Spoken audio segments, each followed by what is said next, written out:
They defeated the Persian Empire at its height. They humiliated Darius the Great, forcing him to retreat in disgrace. They mastered mounted warfare centuries before anyone else. They created an empire spanning from China to Eastern Europe. They developed metallurgy so advanced we still don't understand it. Their women fought as equals, warrior queens, leading armies into battle. Then they vanished from history. Not gradually, but systematically erased.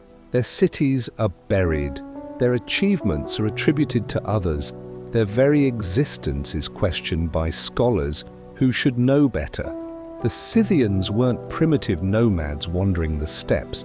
They were a sophisticated civilization whose military innovations changed warfare forever. But acknowledging their achievements means rewriting ancient history, admitting that the barbarians were more advanced than the civilized empires that feared them. Here's what they don't want you to know about the greatest warriors history forgot. Chapter 1. The warriors who terrified empires. The year is 513 B.C. Darius I, King of Kings, ruler of the mighty Persian Empire, leads the largest invasion force ever assembled, 700,000 soldiers by some ancient accounts, possibly 80,000 by conservative modern estimates. His target: the Scythians, nomadic horse warriors occupying the steppes north of the Black Sea. Darius expects a quick campaign. The Persians have conquered everything from Egypt to India. They've crushed Greek city-states and subjugated countless nations.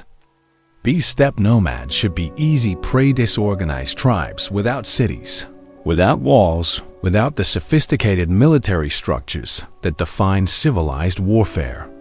Darius crosses into Scythian territory. His massive army marched forward, and then the Scythians simply leave. They retreat deeper into the steppes, driving their herds ahead of them, burning the grasslands behind them, destroying wells, leaving nothing for the Persian army to forage. The Scythian cavalry appears suddenly, rains arrows on the Persian flanks, then vanishes before the infantry can respond. Supply lines stretch impossibly long. The Persian army begins starving in an empty landscape that offers nothing. Darius sends an angry message to the Scythian king Idanthyrsus: "Stand and fight like men, or submit and bring me earth and water as tokens of surrender." Idanthyrsus sends back gifts: a bird, a mouse, a frog, and 5 arrows. The Persian wise men interpret the message: unless you Persians can fly like birds, burrow like mice, or hide in swamps like frogs, these arrows will kill you. The Scythians never gave Darius his decisive battle. They never submitted. After months of fruitless pursuit, with his army depleted and demoralized, Darius retreated in humiliation, one of history's greatest military commanders defeated by an enemy who refused to fight on his terms. This should be one of the most celebrated military campaigns in history. A smaller force using superior strategy and mobility to defeat a vastly larger invading army. It's David versus Goliath on a continental scale. It demonstrates military genius that modern strategists still study. Yet how many people have heard of it? How many history classes teach the Scythian defeat of Persia alongside Marathon or Thermopylae? How many documentaries celebrate Scythian military innovation the way they celebrate Roman legions or Greek phalanxes? The answer: almost none. The Scythians have been systematically marginalized in historical narratives, reduced to footnotes and exotic curiosities, rather than recognized as the military powerhouse they were. Why? Because acknowledging Scythian achievements disrupts comfortable narratives about civilization and barbarism. The story we're taught goes: civilized empires, Persia, Greece, Rome, represented progress, sophistication, and culture. Nomadic peoples represented backwardness, chaos, and primitiveness. Civilization defeats barbarism. Progress triumphs over savagery. Except the Scythians defeated the civilized empires repeatedly. They weren't primitive. They were different, with military capabilities that sedentary civilizations couldn't match. Their mobility, Their archery, their tactical flexibility made them superior warriors in their environment. But here's what they don't tell you. The ancient sources knew this. Herodotus dedicated substantial portions of his histories to the Scythians, describing their customs, territory, and military prowess with a mix of fascination and fear. He recognized them as a formidable power worthy of serious attention. Greek and Persian sources consistently describe Scythian military effectiveness with respect bordering on terror. These weren't dismissive accounts of primitive barbarians. These were descriptions of a sophisticated enemy who had mastered warfare in ways the settled empires had. Yet modern historical narratives downplay or ignore this. Textbooks mention the Scythians briefly, if at all. Museum exhibits treat them as exotic curiosities rather than major historical players. Academic focus remains on Greece, Rome, and Persia, the civilized powers, while the Scythians are relegated to specialist studies. The archaeological evidence tells a different story. Scythian burial mounds, kurgans scattered across the Eurasian steppes, contain treasures that rival anything found in Persian or Greek tombs.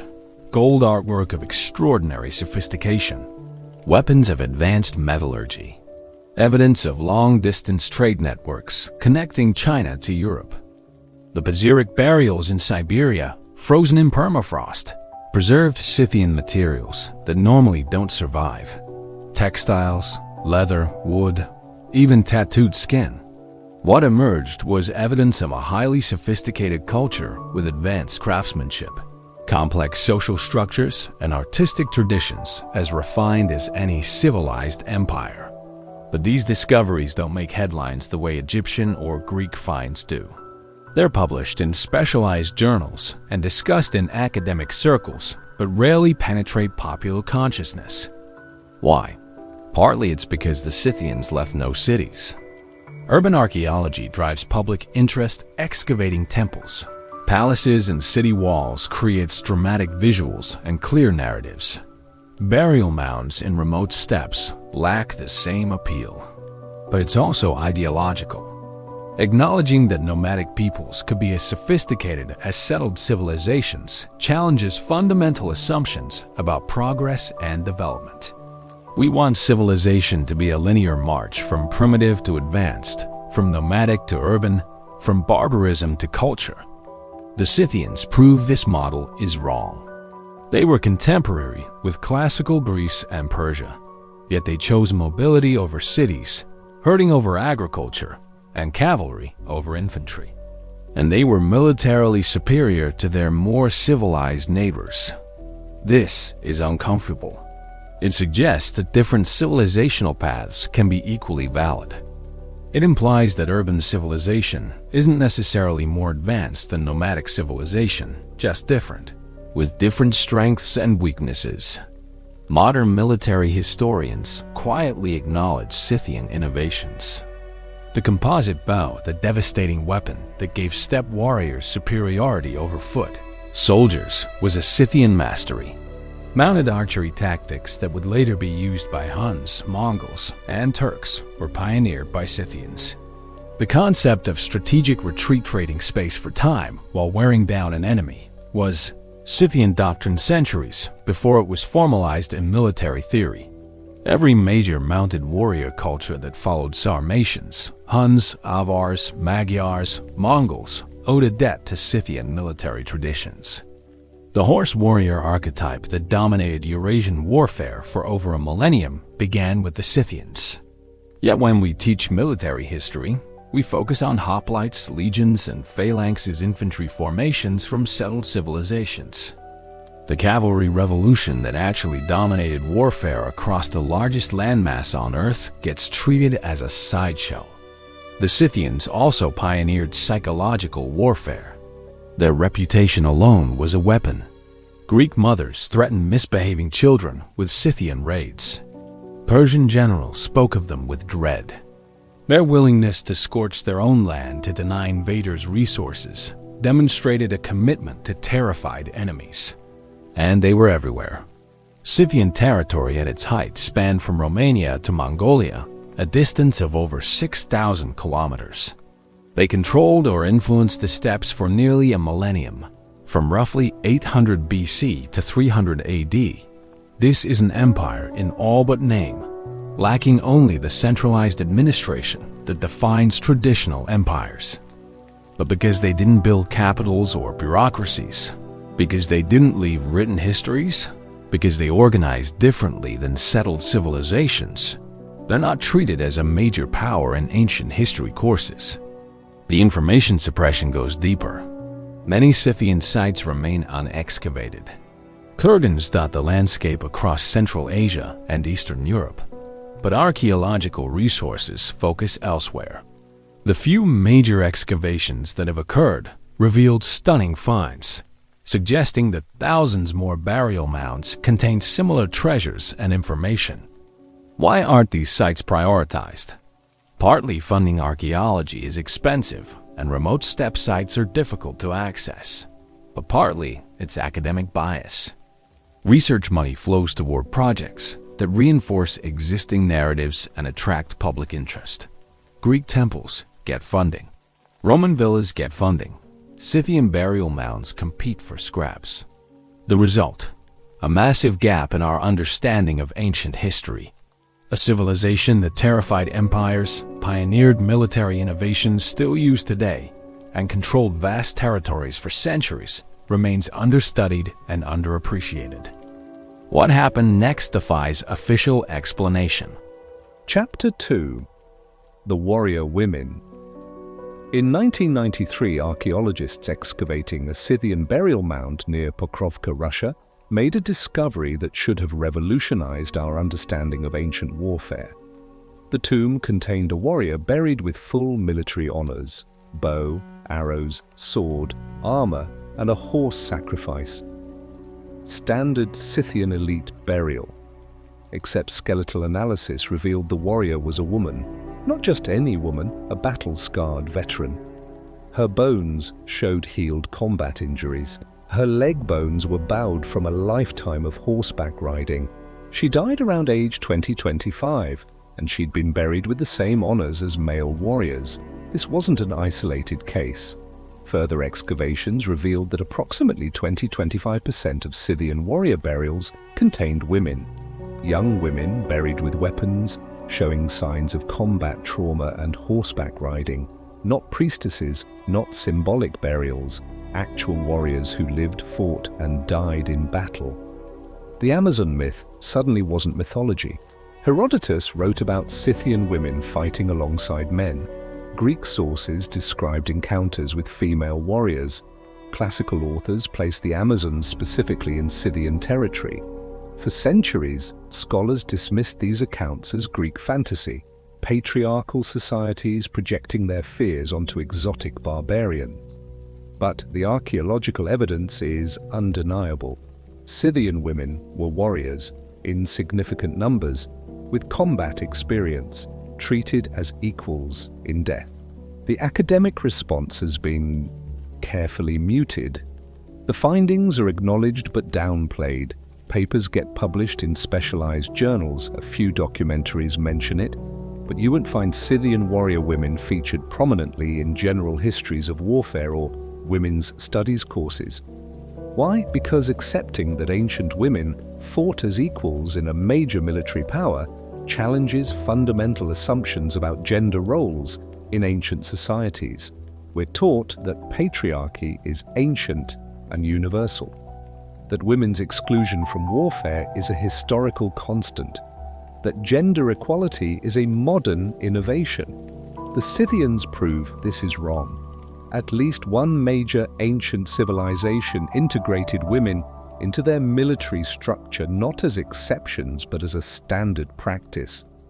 Female warriors weren't rare anomalies, they were common enough that 1 in 4 warrior burials contains a woman. But here's what they don't tell you. This wasn't just about women fighting, it was about a fundamentally different social structure. Scythian society was organized around horse nomadism and mounted warfare. In this context, physical strength mattered less than riding skill and archery, attributes women could develop as effectively as men. the composite bow. The Scythian weapon of choice relied on technique rather than brute strength. A well-crafted composite bow could be drawn by anyone with proper training. On horseback, with a lifetime of riding experience, women warriors were as deadly as men. Moreover, nomadic societies needed every capable person contributing to defense. With populations more dispersed than settled civilizations and constant mobility required, excluding half the population from military roles would be strategically foolish. Scythian women rode horses from childhood. They learned archery as a survival skill. Converting these capabilities to military use was practical, not revolutionary. Greek sources describe this with a mix of horror and fascination. To Greek men, whose women were largely confined to domestic roles, the sight of Scythian women riding, fighting, and commanding was shocking. They couldn't quite believe it, so they mythologized it, creating Amazon legends that were simultaneously based in truth and distorted by cultural bias. Herodotus describes the Sauromations, related to or descended from Scythians, as descendants of Amazons and Scythian men. He claims their women ride out hunting with their men, and without their men, they go to war and dress the same as men. He notes that no woman could marry until she'd killed an enemy in battle. Modern scholars treated this as obvious fiction. Then archaeology started confirming it. Teenage girls buried with arrows embedded in their bones, killed in combat. Middle-aged women with healed sword wounds. Elderly women interred with full warrior honors. The evidence forced acknowledgement, but the narrative remains controlled.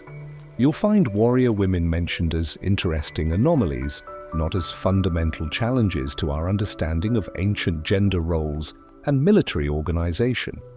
Here's the deeper suppression. Scythian warrior women weren't just fighting, they were leading. Several burial mounds contain women buried with extraordinary wealth and symbols of authority, suggesting leadership roles.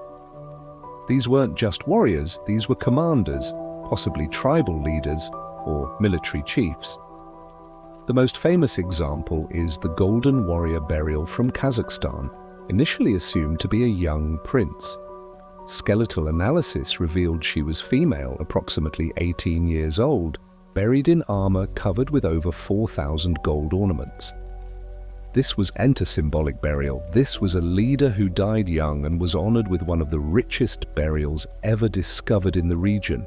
But the narrative focus remains on the gold, not the gender. Museum displays emphasize the artistic achievement, the wealth, the craftsmanship. The fact that this was a teenage girl who commanded enough authority to warrant such burial gets mentioned briefly, if at all. Why? Because acknowledging female military and political leadership in ancient societies undermines narratives about women is historical oppression and gender role evolution. If women could lead armies and rule territories 2,500 years ago, then patriarchal social structures aren't inevitable or natural. They are choices that some societies made and others didn't. This challenges both conservative and progressive narratives. Conservatives who claim traditional gender roles are ancient and natural face evidence to the contrary. Progressives who frame women's equality as a modern achievement must acknowledge that some ancient societies already practiced it, so the evidence gets acknowledged but not emphasized. It's there for those who look, but it doesn't make it into mainstream historical narratives that shape public understanding. The Greek Amazon myths take on new meaning in this context. The Amazons were described as living near the Black Sea, exactly where Scythians lived. They were horse warriors and archers, exactly like Scythians. They were said to cut off one breast to better draw a bow, likely Greek misinterpretation of Scythian binding techniques or armor. Every Amazon characteristic matches Scythian warrior women. The myth was actually Greek encounters with a real culture where women fought, filtered through Greek cultural assumptions that made female warriors seem impossible. But we're taught Amazons are mythology, pure fiction, Greek imagination. The archaeological evidence that they were based on real Scythian women gets relegated to specialist discussions while popular culture continues presenting Amazons as fantasy. The conspiracy deepens when you examine which archaeological findings get funding and publicity. Male warrior burials from various cultures receive extensive study and museum display. Female Scythian warrior burials get acknowledged but remain understudied compared to their significance.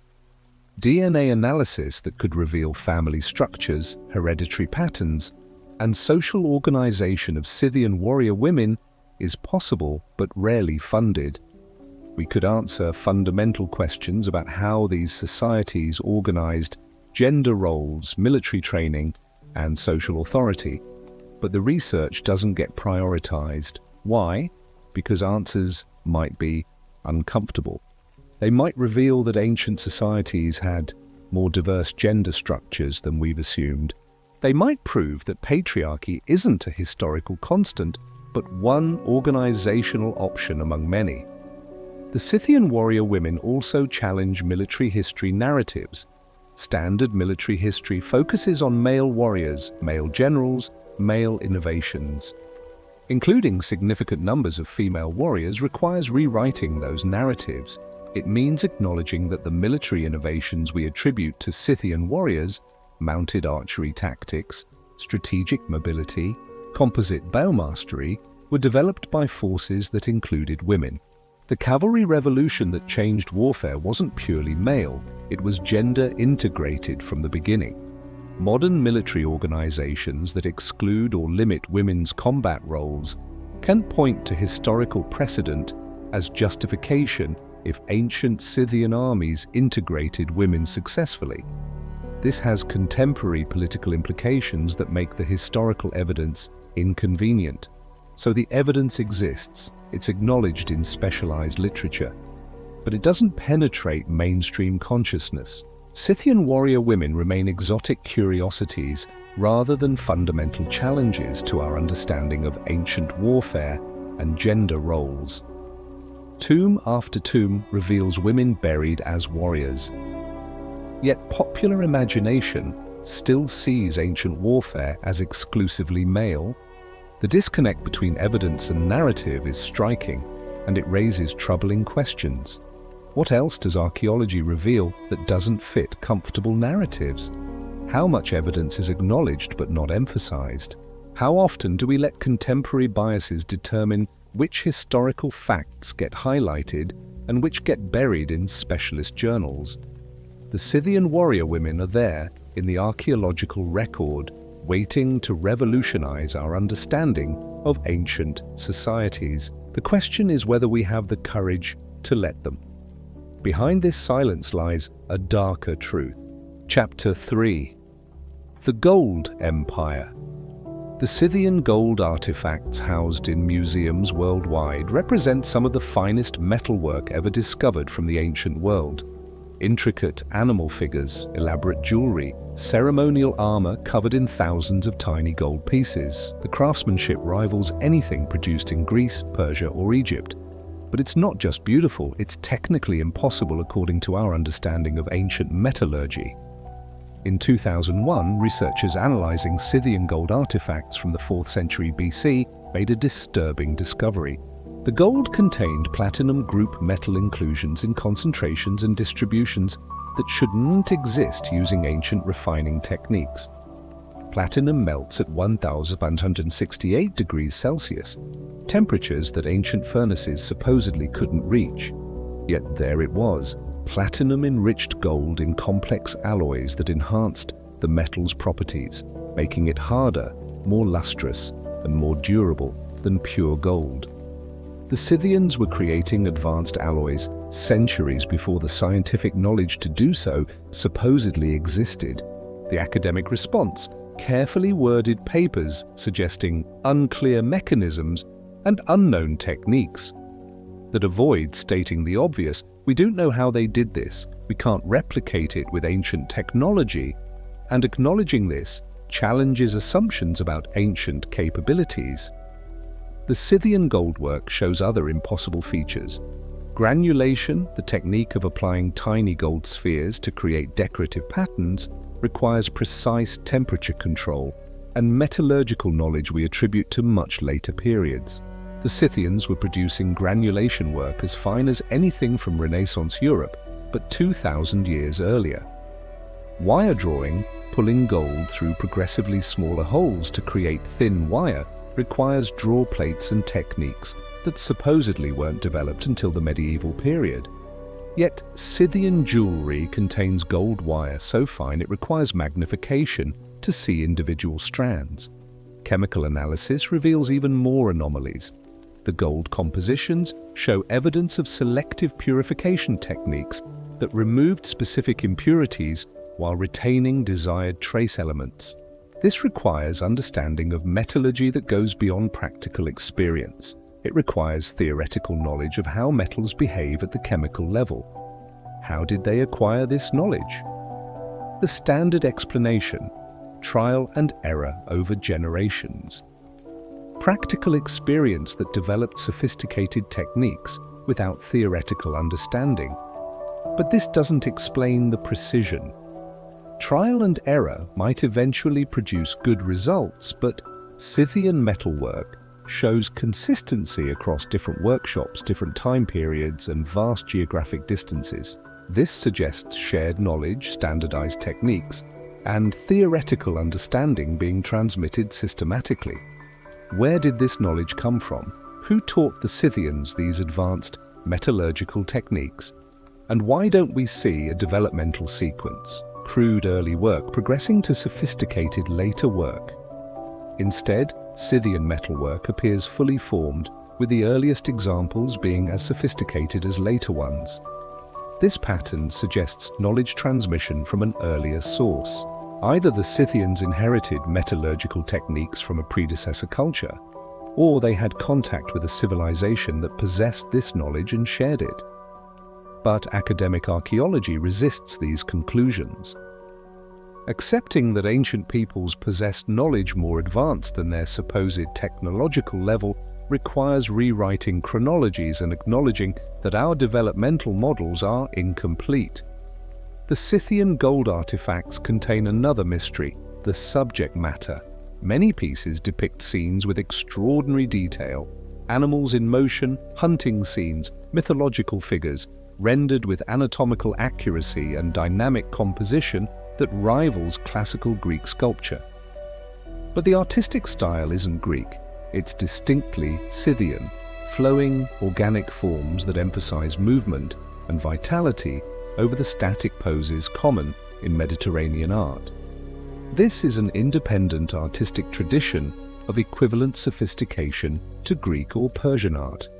Yet art history courses focus overwhelmingly on Greek and Roman art, treating Scythian artwork as interesting but marginal. The message is clear: Mediterranean art represents the pinnacle of ancient achievement. Everything else is exotic but inferior. The evidence contradicts this. Scythian goldwork demonstrates technical and artistic mastery equal to anything produced in the ancient world. The animal style art they developed influenced artistic traditions from China to Europe. Their aesthetic choices were different from Greek ideals, but no less sophisticated. Museum displays reinforce the hierarchy. Greek and Roman galleries are spacious, well-lit, thoroughly explained. Scythian artifacts often end up in steppe peoples or nomadic cultures sections. Smaller spaces with less explanation, presented as curiosities rather than major artistic achievements. Visitors come away with the impression that Mediterranean civilizations were culturally superior. The Scythian evidence that challenges this impression is physically marginalized in museum layouts. The metallurgical mystery deepens when examining Scythian weapons. Their iron swords show evidence of pattern welding, folding and forge welding different iron types to create blades with hard edges and flexible cores. This technique requires precise temperature control and deep understanding of iron metallurgy. Pattern welding supposedly originated with Celtic smiths around 300 BC then was perfected by medieval European and Japanese swordsmiths. Yet Scythian swords from the 6th century BC show similar or superior pattern welding. The chronology doesn't work. Either Scythians pioneered the technique and it spread, challenging the narrative of Celtic innovation, or multiple cultures discovered it independently, suggesting it's easier than we think, or our dating is wrong, challenging established chronologies. None of these options fit comfortable narratives, so the evidence gets acknowledged but not emphasized. Papers note the surprisingly sophisticated Scythian metalwork without exploring the implications. The scale of Scythian gold production is equally puzzling. Thousands of burial mounds contain gold artifacts. The total amount of gold worked by Scythian smiths over their history would be measured in tons. Where did they get it? Alluvial gold from rivers could provide some supply, but the quantities required suggest either major mining operations or extensive trade networks bringing gold from distant sources. Either scenario requires organizational capabilities more sophisticated than nomadic tribes are supposed to possess. Archaeological evidence supports major mining. Ancient gold mines in Kazakhstan, the Altai Mountains and other regions show evidence of exploitation during the Scythian period. Some mines show sophisticated extraction techniques, shaft mining, ore processing, and smelting operations. These weren't casual prospecting operations. These were industrial-scale mining enterprises requiring significant labor, technical knowledge, and organizational structure. Nomadic horse warriors supposedly didn't do this, yet someone was mining gold in Scythian territory using advanced techniques during the Scythian period. The trade network alternative is equally challenging to standard narratives. If Scythians were importing gold through trade, they needed goods to export and commercial relationships spanning huge distances. This requires economic sophistication beyond what nomadic peoples are credited with, but the evidence shows exactly such networks. Scythian burial goods include Chinese silk, Greek pottery, Persian metalwork, and Baltic amber, materials from across Eurasia.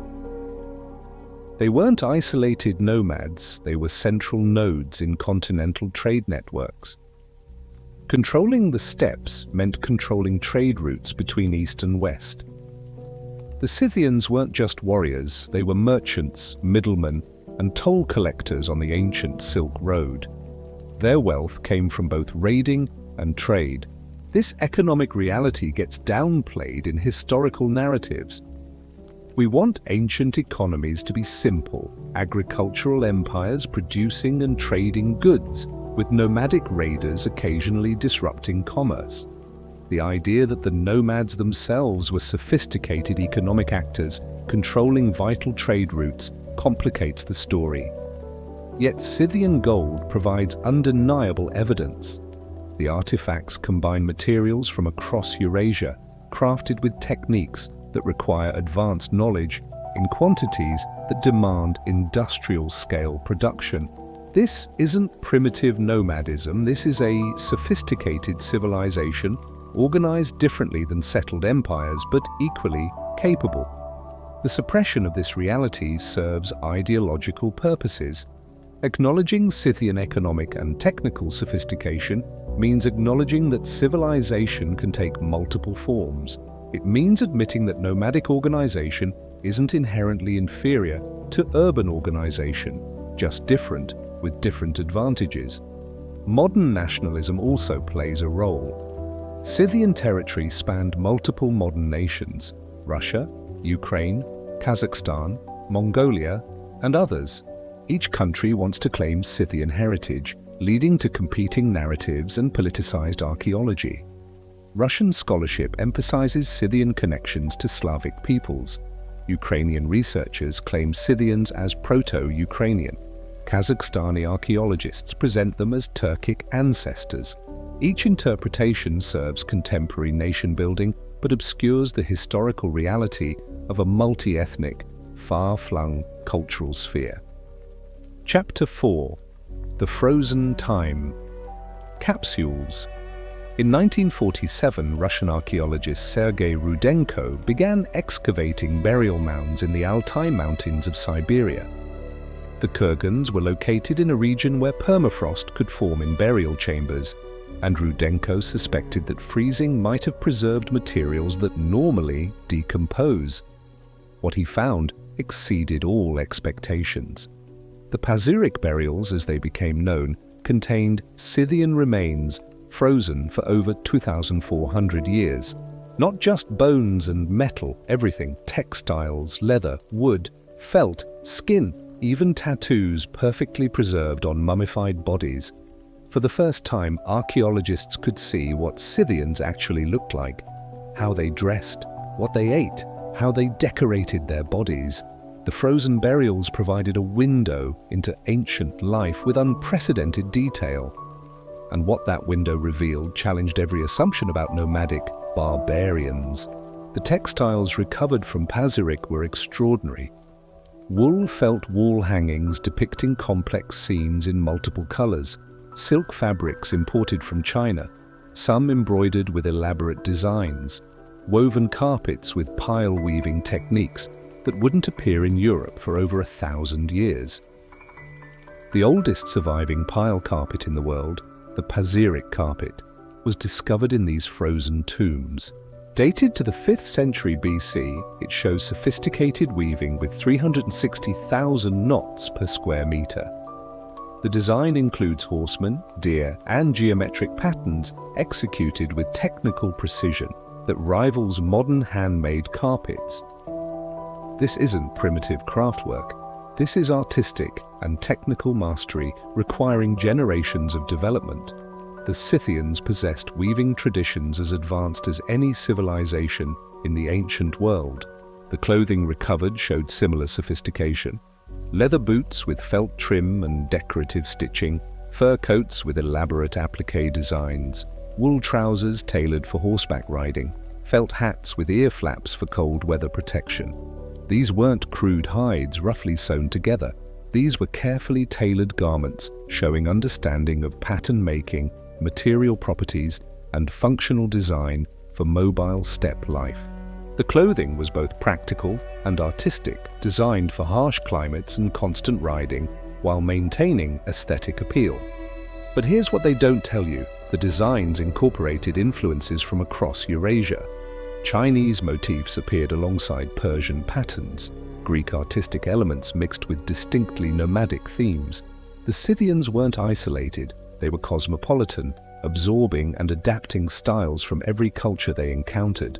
This cosmopolitanism extends to the bodies themselves. The Pazyryk mummies were covered in tattoos, elaborate designs of fantastic animals, mythological creatures, and geometric patterns covering arms, legs, backs, and chests. The tattoo quality was stunning: fine lines, shading, complex compositions that showed artistic planning and technical skill. These weren't crude markings, these were sophisticated body art executed by specialists with advanced tattooing techniques. Analysis of the tattoo pigments revealed they were made from soot and plant materials applied using needles, essentially the same basic technique used in modern tattooing. But the artistic level was extraordinary, comparable to the best tattoo work from any culture and any period. The bodies also revealed medical knowledge.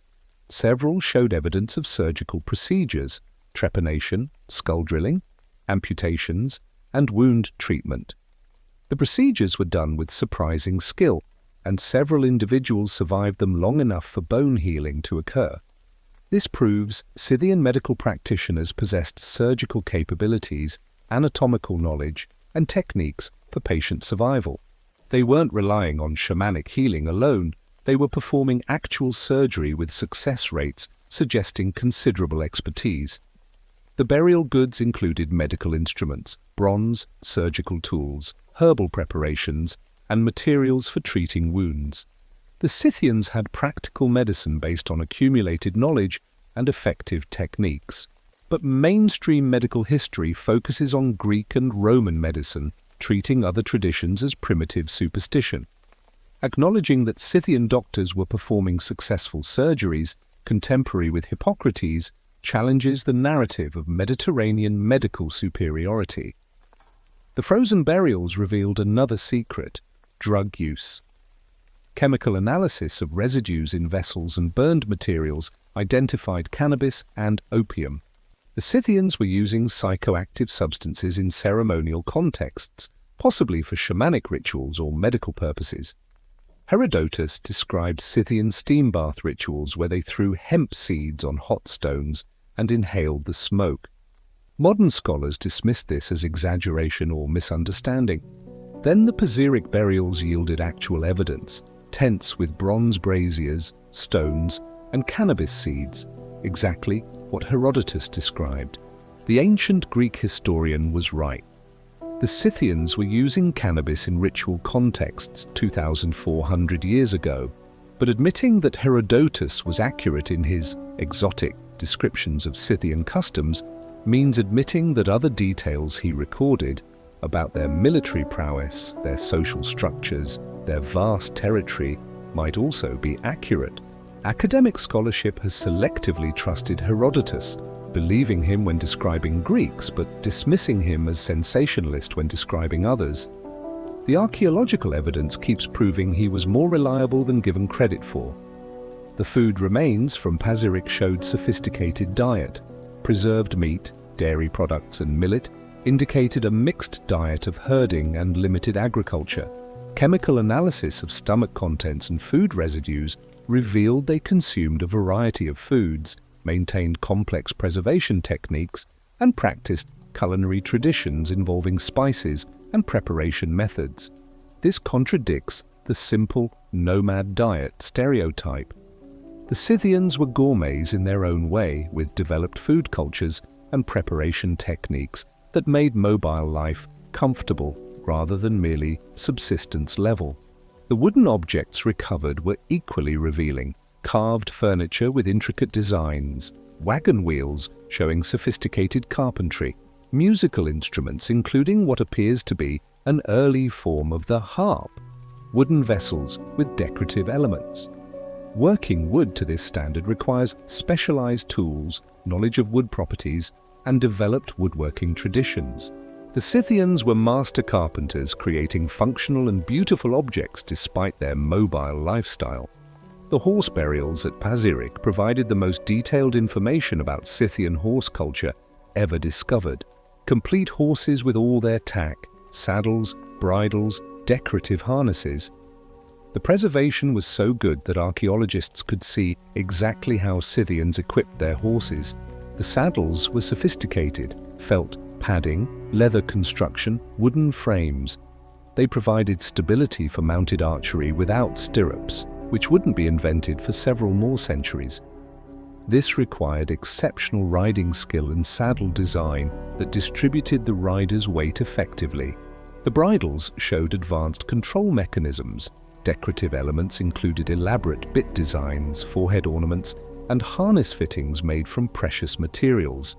These weren't purely functional, they were status symbols and artistic expressions. Some horses showed evidence of gelding, castration, to make stallions more manageable. This represents sophisticated understanding of animal behavior and veterinary practice.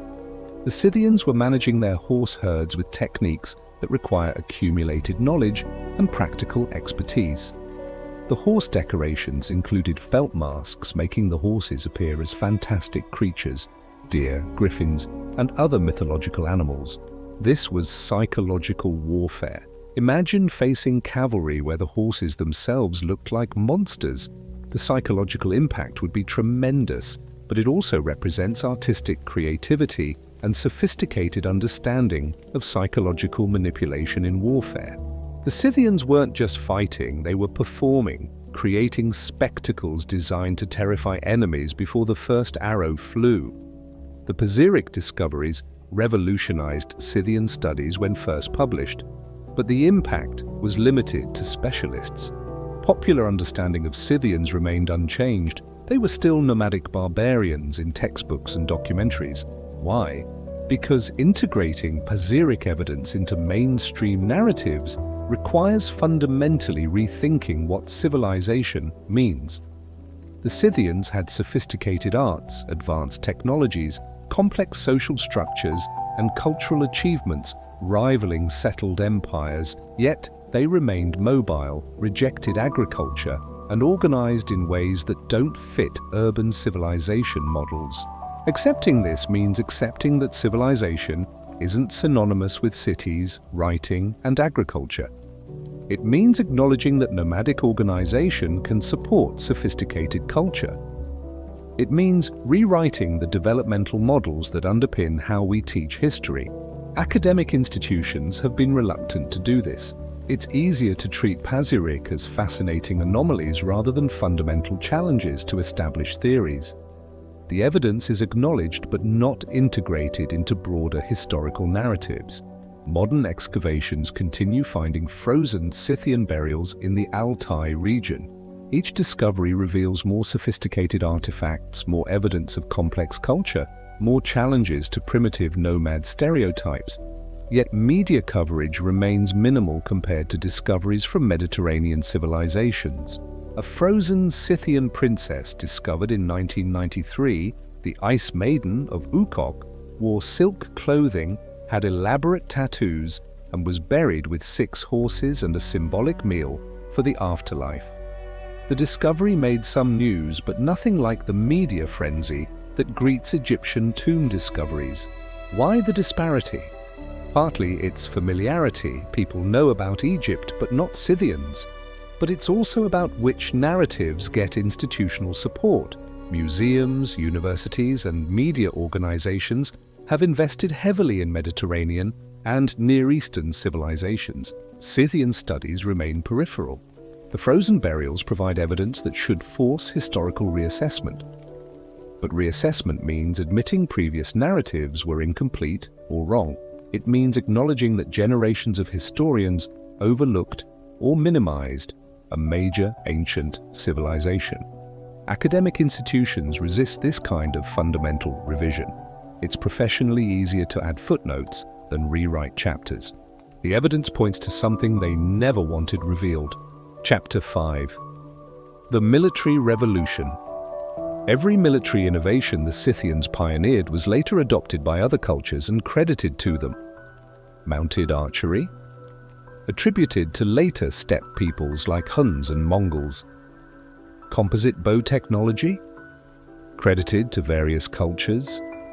Feigned retreat tactics associated with Mongols, not their Scythian predecessors. The strategic use of mobility over fortification, treated as a general nomadic trait rather than a specific Scythian innovation. This systematic crediting of Scythian innovations to later cultures reveals a deliberate pattern of historical erasure. The techniques and technologies that dominated Eurasian warfare for over 1,000 years all originated with the Scythians, yet they receive minimal credit in military history. The composite bow deserves special attention.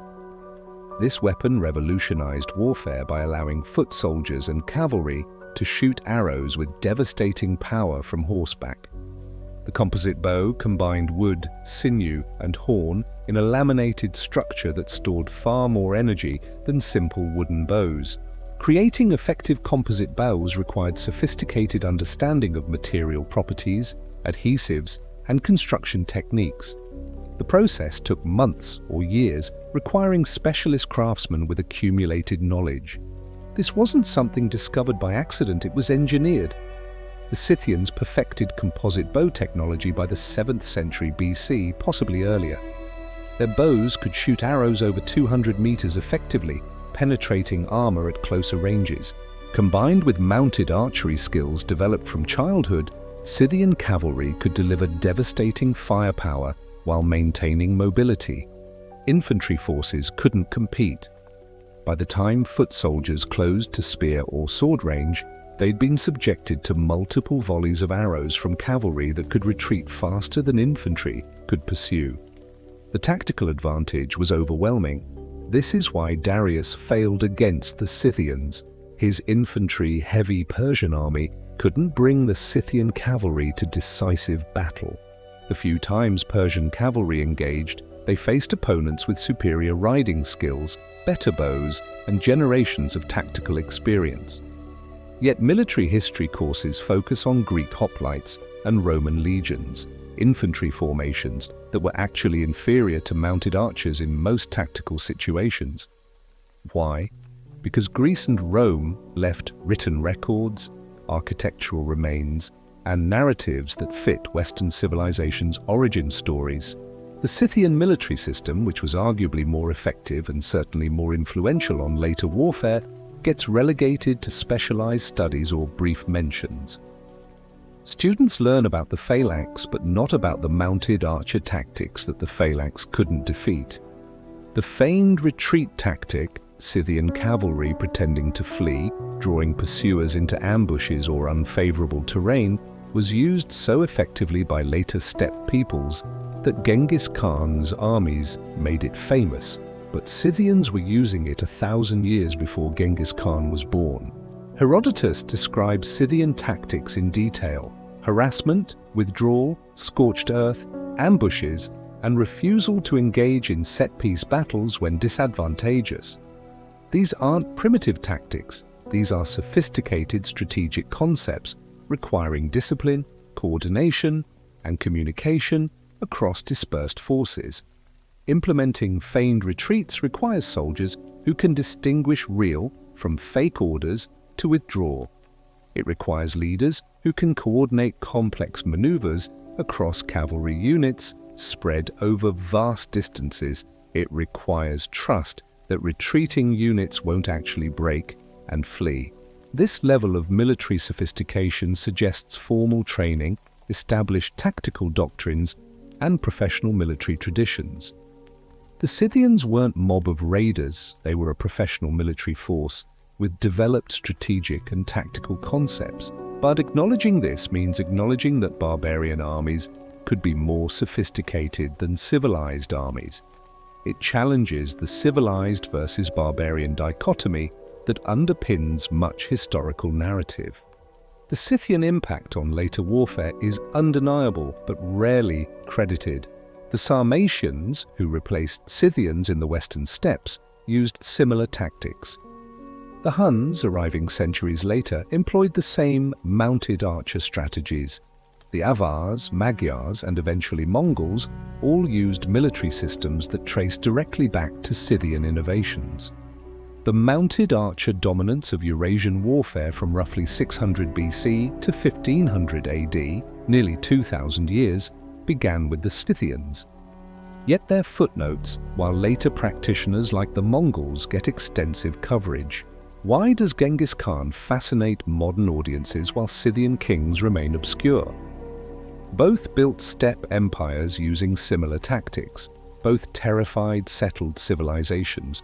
Both changed history through military innovation. The difference: Genghis Khan's conquests are well documented, created a political empire that lasted, and fit narratives about individual genius changing history. The Scythians' more diffuse cultural influence over longer time spans does not fit the great man theory of history. Academic military history has been slow to recognize the Scythian revolution because it requires rethinking fundamental assumptions.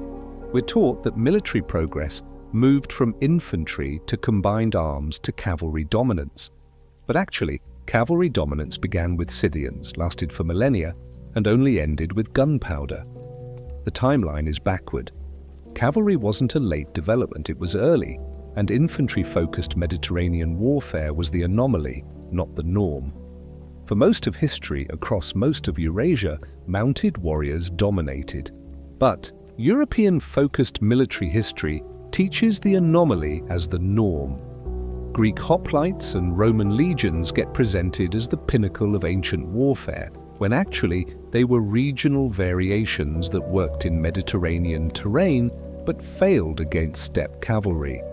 Alexander the Great's expansion east eventually stalled, partly because mounted archer tactics from eastern peoples proved difficult for Macedonian phalanxes to counter. Rome's eastern frontiers were constantly threatened by Parthian cataphracts, heavy cavalry, using tactics derived from Scythian traditions. These weren't isolated incidents. The entire history of settled civilizations versus steppe peoples is a story of sedentary empires struggling to defend against cavalry-based military systems they couldn't match. Yet we teach it as civilizations defending against barbarian raiders, not as agricultural societies with inferior military systems fighting defensive wars against opponents with superior tactics and mobility. The Scythian contribution to armor technology also goes uncredited. Scythian scale armor, small metal plates sewn onto leather or fabric, provided excellent protection while maintaining flexibility for horseback riding. This armor design spread across Eurasia and influenced armor development for centuries. Greek and Roman soldiers eventually adopted scale armor, calling it lorica squamata. But the design came from the steppes, not Mediterranean innovation. Acknowledging this means admitting that barbarians influenced civilized military technology, another uncomfortable reversal of expected cultural flow. Scythian helmets, combining metal and leather in sophisticated designs, show advanced metalworking and understanding of combat needs. The distinctive pointed helmets with cheek guards and neck protection provided excellent coverage while allowing the peripheral vision necessary for mounted combat. These designs influenced helmet development across Eurasia. You can trace design elements from Scythian helmets through medieval European helmets, showing how steppe innovations diffused into settled civilizations. But military museums and textbooks focus on Greek Corinthian helmets and Roman Gallia, treating them as pinnacles of ancient armor design, while Scythian innovations get minimal coverage. The suppression extends to modern military doctrine. Concepts like operational depth, maneuver warfare, and economy of force, all central to modern military theory, have clear precedence in Scythian strategy. Their use of space as a weapon, trading terrain for time while exhausting enemies, anticipates modern strategic concepts. Soviet deep operations doctrine, which influenced modern maneuver warfare theory, emerged from a military tradition that included studying steppe warfare. But the intellectual debt to Scythian strategic concepts goes unacknowledged. Why? Partly because military theorists prefer citing proper sources, European military thinkers, classical texts, rather than ancient nomadic peoples. The knowledge is there, but the attribution follows academic prestige hierarchies rather than actual intellectual lineages. The trail leads us to something far more disturbing. Chapter 6. The language. The Scythian language is classified as Eastern Iranian, related to Old Persian and Sanskrit. We know this from loanwords in Greek texts, names recorded by classical authors, and linguistic analysis of the few Scythian words that survived in written sources. But here's what they don't tell you. The Scythians almost certainly had writing. They were in constant contact with literate civilizations, Greeks, Persians, Chinese. They engaged in trade requiring record-keeping. They maintained diplomatic relations that would benefit from written communication. Yet supposedly they left no written records. This doesn't make sense. A sophisticated civilization spanning thousands of kilometers, maintaining trade networks, coordinating military operations, and interacting with literate societies for centuries, yet they never adopted writing? The alternative explanation is that they did write, but their writing materials didn't survive. If Scythians wrote on wood, leather, felt, or bark, all organic materials that decompose in most conditions, we'd have no surviving examples except in rare circumstances like the frozen Pazyryk burials. And indeed, the Pazyryk burials contained wooden tablets with marks that might be writing, though too degraded to read definitively. Other Scythian sites have yielded objects with inscribed marks that could be writing but remain undeciphered. The assumption that Scythians were non-literate might be wrong. They might have had writing systems that simply didn't survive in the archaeological record. But acknowledging this requires admitting that our evidence is incomplete and our conclusions tentative. Academic scholarship resists this uncertainty. It's professionally safer to state definitively that Scythians were non-literate than to acknowledge we don't actually know. The absence of evidence gets treated as evidence of absence, but to think about what we've lost. If Scythians did write histories, poetry, technical treatises, philosophical texts, all of it is gone. An entire literary tradition, a civilization's recorded knowledge, potentially erased by the simple fact that they wrote on materials that decompose. Greek sources sometimes reference Scythian stories and traditions, suggesting oral histories and mythological cycles as complex as Greek ones. Where did these come from? Pure oral tradition can preserve stories, but the complexity suggests possible written sources that Greeks encountered and adapted. We'll never know. If Scythian literature existed, it's lost completely. This is intellectual catastrophe on a massive scale, comparable to the burning of the Library of Alexandria, but slower, quieter, and more thorough. The language suppression goes deeper.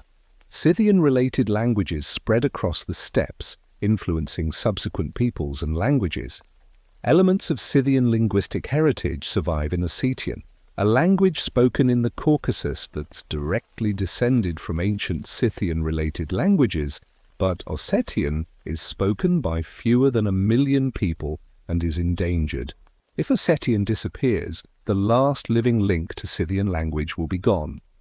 Yet language preservation efforts focus primarily on other languages, while Ossetian receives minimal support. Why? Because languages get preservation resources based on political importance and cultural prestige. Ossetian has neither. It's spoken by a small population in a region with limited political influence. International organizations acknowledge it's endangered, but provide minimal funding for preservation. This is passive linguistic genocide, allowing languages to die through neglect while claiming to care about linguistic diversity. The linguistic evidence we do have reveals fascinating connections. Scythian place names, personal names, and tribal names recorded in Greek and Persian sources show linguistic patterns connecting to broader Indo-European languages. Analysis suggests Scythian was related to languages spoken from India to Ireland, part of the vast Indo-European language family. This raises the question, what role did Scythian-speaking peoples play in Indo-European language dispersal? The traditional narrative focuses on migrations from the Pontic-Caspian steppes, spreading Indo-European languages. Scythians inhabited exactly those steppes during classical antiquity. Were they descendants of the original Indo-European dispersal populations? Were they later waves of the same broad cultural linguistic tradition? The linguistic evidence suggests connections but can't prove direct lineages because we lack sufficient Scythian language data. If Scythian texts survived, we could definitively map linguistic relationships and understand Indo-European language evolution better. Instead, we're working with fragmentary evidence and making educated guesses. The few Scythian words preserved in Greek sources are tantalizing. Names like Spargopyses and Tomiris show linguistic patterns. Words for horse, bow, and other culturally important concepts appear in Greek texts describing Scythian culture. But it's like reconstructing a language from a few dozen words, possible to make educated guesses about linguistic family, impossible to understand the full language. Imagine if English were known only through a few hundred words quoted in French texts. We could determine it's Germanic, but we'd miss most of its complexity. That's where we are with Scythian. We know enough to classify it linguistically, but not enough to understand how Scythians actually communicated, what literary traditions they might have had, or what knowledge they encoded in language. Some researchers have attempted reconstructing Proto-Scythian, the hypothetical ancestral language, by working backward from related languages like Ossetian and comparing with the limited Greek and Persian records. These reconstructions are speculative but suggest a language with rich vocabulary for horses, warfare, and mobile pastoral life. The reconstructed vocabulary includes nuanced terms for different types of horses, various archery techniques, stages of seasonal migration, and kinship relationships. This linguistic richness suggests conceptual complexity, a culture with sophisticated understanding of their specialized domains. But reconstructions can never replace actual texts. They're educated guesses about what Scythian might have been like, not actual knowledge of what it was. The distinction is crucial. What literary forms might Scythian culture have developed? Epic poetry describing great battles and legendary heroes? Historical chronicles of tribal movements and diplomatic relations? Technical treatises on horse breeding, archery, or metallurgy? We have evidence from other nomadic cultures. The Mongolian Secret History, a 13th century text, shows that steppe peoples could produce sophisticated historical narratives. Turkish and Persian literary traditions include forms that might have precedence in earlier steppe cultures. If Scythians had similar traditions, they're completely lost. We're left imagining what might have existed while having no way to recover it. The linguistic erasure extends to how we refer to Scythians themselves. Scythian is a Greek term. We don't know what Scythians called themselves. Their self-designation is lost because the only surviving records of them come from outsiders, Greeks, Persians, Chinese, who used their own terms. This is colonization at the linguistic level. We describe an entire civilization using a name imposed by foreigners, having no access to how they identified themselves. It's like referring to Germans exclusively as Alemanni, the French-derived term, while having no access to Deutsch. Some Greek sources record tribal names, Massagetes, Sauromatai, Sakai, but these might also be Greek approximations rather than actual self-designations. We're hearing Scythian identity filtered through Greek linguistic categories. The names of Scythian gods present similar problems. Greek sources equate Scythian deities with Greek gods, calling them by Greek names with notes that Scythians worshipped Zeus or Apollo. But these weren't Greek gods, they were Scythian deities that Greeks interpreted through their own religious framework. What were the original names? What characteristics did these gods have in Scythian religion? How did Scythian cosmology differ from Greek mythology? We can't know because the information was filtered through Greek categories and the original Scythian terminology is lost. This represents massive knowledge loss, an entire religious system, philosophical framework, and cultural worldview erased because it wasn't recorded in writing that survived. Modern scholars recognize these limitations but can't overcome them. You can acknowledge that evidence is filtered through Greek sources while still having only Greek sources to work with. The recognition of bias doesn't create new evidence. What happened next defies official explanation. Chapter 7: The Trade Network. Silk from China, amber from the Baltic, glass from Egypt, gold from the Altai, all found together in Scythian burial mounds. Dating to the 5th-4th centuries BC, this represents trade networks. Spanning from the Pacific Ocean to the Mediterranean Sea, over 8,000 kilometers, the standard historical narrative says the Silk Road began during the Han Dynasty around 130 BC when Zhang Qian's diplomatic mission to Central Asia opened trade routes between China and the West. This is treated as the beginning of regular East-West trade, except Scythian burials contain Chinese silk that predates Zhang Qian by centuries. The silk in Pazyryk burials from the 5th century BC proves that East-West trade routes existed hundreds of years before the supposed Silk Road opening. This isn't a minor chronological adjustment. This fundamentally changes our understanding of ancient global trade. It means extensive commercial networks connecting China and the Mediterranean existed during the classical period, not just the Han and Roman periods, but acknowledging this requires rewriting trade history and admitting that nomadic peoples controlled and facilitated transcontinental commerce. It means recognizing that the Scythians weren't peripheral raiders, but central actors in ancient global economy. the evidence keeps mounting. Greek pottery found in Scythian sites in Kazakhstan and Siberia. Persian metalwork discovered in Scythian burials near the Altai Mountains. Egyptian glass beads appearing in graves along the Black Sea steppes. Each item traveled thousands of kilometers through trade networks that must have been regular, reliable, and sophisticated. You don't get Egyptian glass to Siberia through random exchanges. You get it through established trade routes with merchants, translators, and protection arrangements. Who controlled these routes? Who provided security for merchants crossing the steppes? Who facilitated exchanges between Chinese, Persian, Greek, and local traders? The answer is obvious: the Scythians and related steppe peoples who controlled the territory.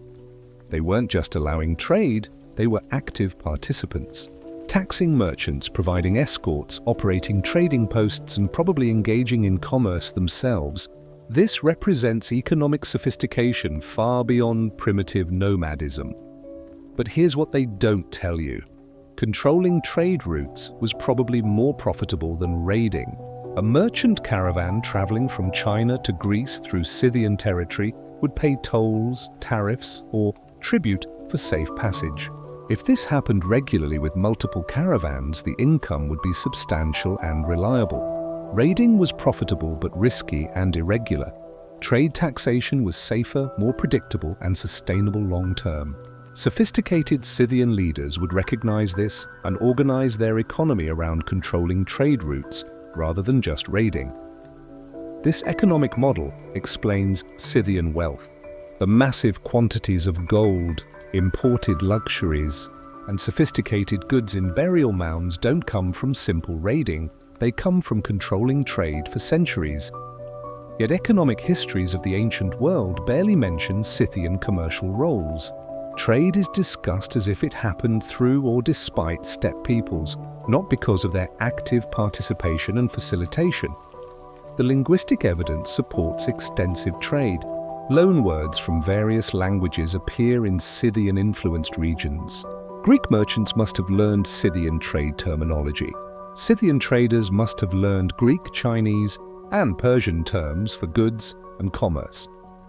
This multilingual commercial environment required interpreters, standardized weights and measures, and probably written contracts or records, all suggesting sophisticated economic institutions.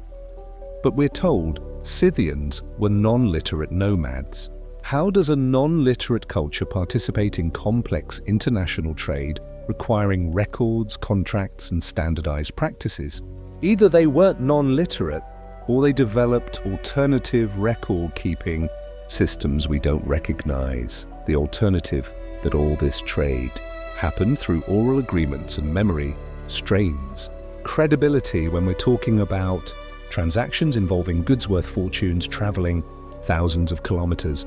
Archaeological evidence from trading posts along steppe routes shows permanent or semi-permanent structures, storage facilities, and mixed cultural artifacts.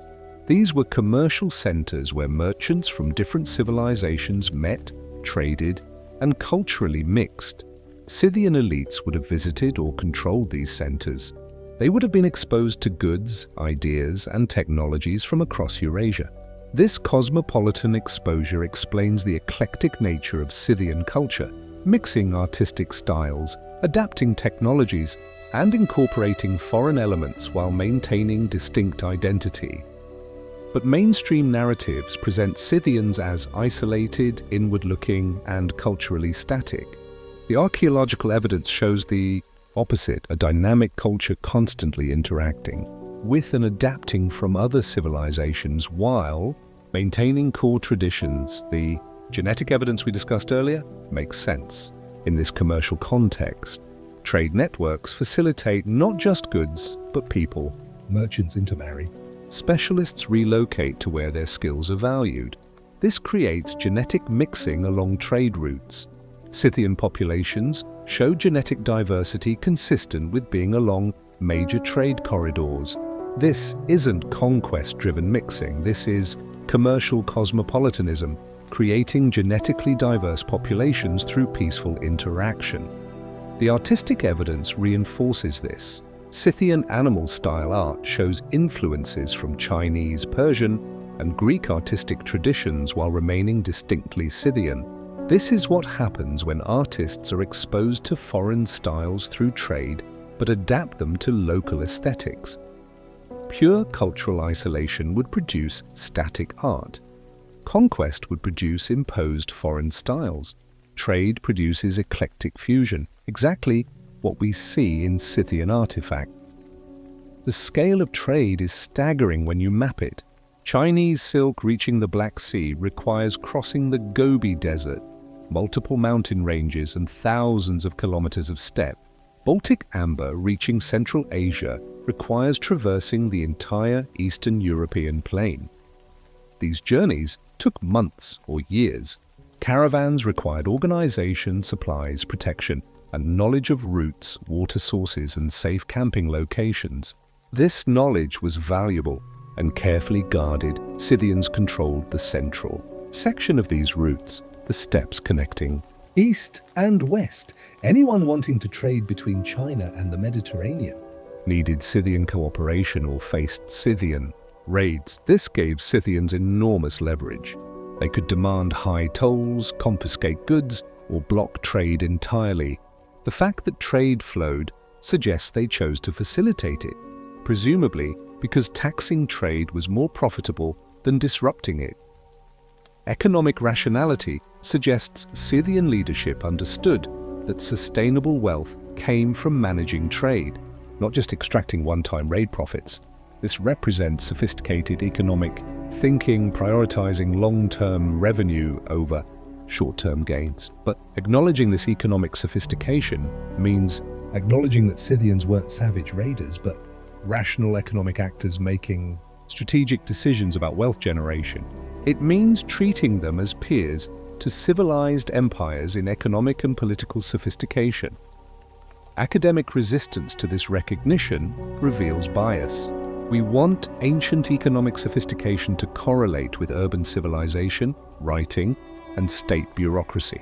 The Scythians achieved economic success through different organizational forms: mobile leadership, oral tradition, and decentralized control, and this challenges our models.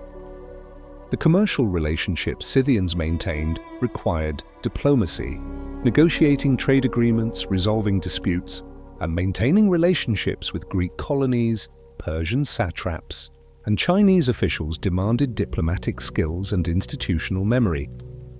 Greek sources describe Scythian embassies and diplomatic exchanges. Persian records note treaties and agreements with steppe peoples. These weren't ad hoc arrangements, these were formal diplomatic relationships requiring continuity and institutional knowledge. Who maintained this diplomatic knowledge? How was it transmitted across generations? Without writing, how did Scythians remember treaty terms and precedents? Either they had better institutional memory than we credit, or they had writing systems we haven't found. The questions multiply the more you examine Scythian participation in ancient global trade. Every answer requires attributing more sophistication, more organization, more capabilities to a culture we're told was primitive. Eventually you reach a tipping point. Either the Scythians were far more sophisticated than acknowledged, or our entire understanding of ancient trade, diplomacy, and economic organization is incomplete. The evidence supports the first conclusion, but accepting it means rewriting significant portions of ancient history and acknowledging that academic narratives have systematically minimized nomadic civilizations' achievements. Behind this silence lies a darker truth. Chapter 8. The burial mounds across the Eurasian steppes from Ukraine to Mongolia, over 100,000 Scythian burial mounds, kurgans, remain unexcavated. These aren't small graves. Many are massive earthworks, some over 20 meters high and 100 meters in diameter, requiring hundreds or thousands of workers to construct. Each kurgan represents a time capsule containing artifacts, information and evidence about Scythian civilization, yet less than 1% have been scientifically excavated. The rest sit undisturbed or looted by treasure hunters who destroy archaeological context while stealing valuable objects. Why so few excavations? The official reasons: limited funding, remote locations, need for extensive resources and preservation concerns. All true, but these challenges apply to archaeology everywhere. Yet Mediterranean sites attract disproportionate funding, while Scythian sites remain neglected. The unofficial reason: excavating more kurgans might reveal evidence too disruptive to comfortable narratives. As long as Scythians remain poorly understood, they can be safely contained in nomadic peoples categories. Extensive excavation might prove they were far more sophisticated than acknowledged. The few kurgans that have been excavated produced extraordinary finds. The royal Scythian burial at Arzan in Tuva contained over 9,000 gold objects, one of the richest ancient tombs ever discovered. Yet it received minimal media coverage compared to Egyptian royal tombs with similar wealth. The Issyk kurgan in Kazakhstan yielded the golden warrior mentioned earlier, with over 4,000 gold ornaments. The Arzan II kurgan contained 20 kilograms of gold artifacts. These discoveries rival Tutankhamun's tomb in wealth and exceed it in artistic sophistication. Yet ask average people to name famous ancient tombs and they'll mention Egyptian pharaohs, not Scythian nobles. The public consciousness hasn't been shaped by Scythian discoveries, despite their spectacular nature. This is cultural. Gatekeeping, determining which archaeological finds get promoted and which remain specialist knowledge. Egyptian discoveries serve Western civilization narratives about ancient empires. Scythian discoveries complicate those narratives by showing sophisticated civilizations operated differently. The kurgans that have been excavated scientifically as opposed to looted reveal standardized burial practices across vast territories and long time periods. This indicates cultural continuity and shared traditions spanning thousands of kilometers. Burial rituals involved sacrificing horses, sometimes dozens, along with the deceased. These weren't random killings. They were carefully orchestrated ceremonies following specific protocols.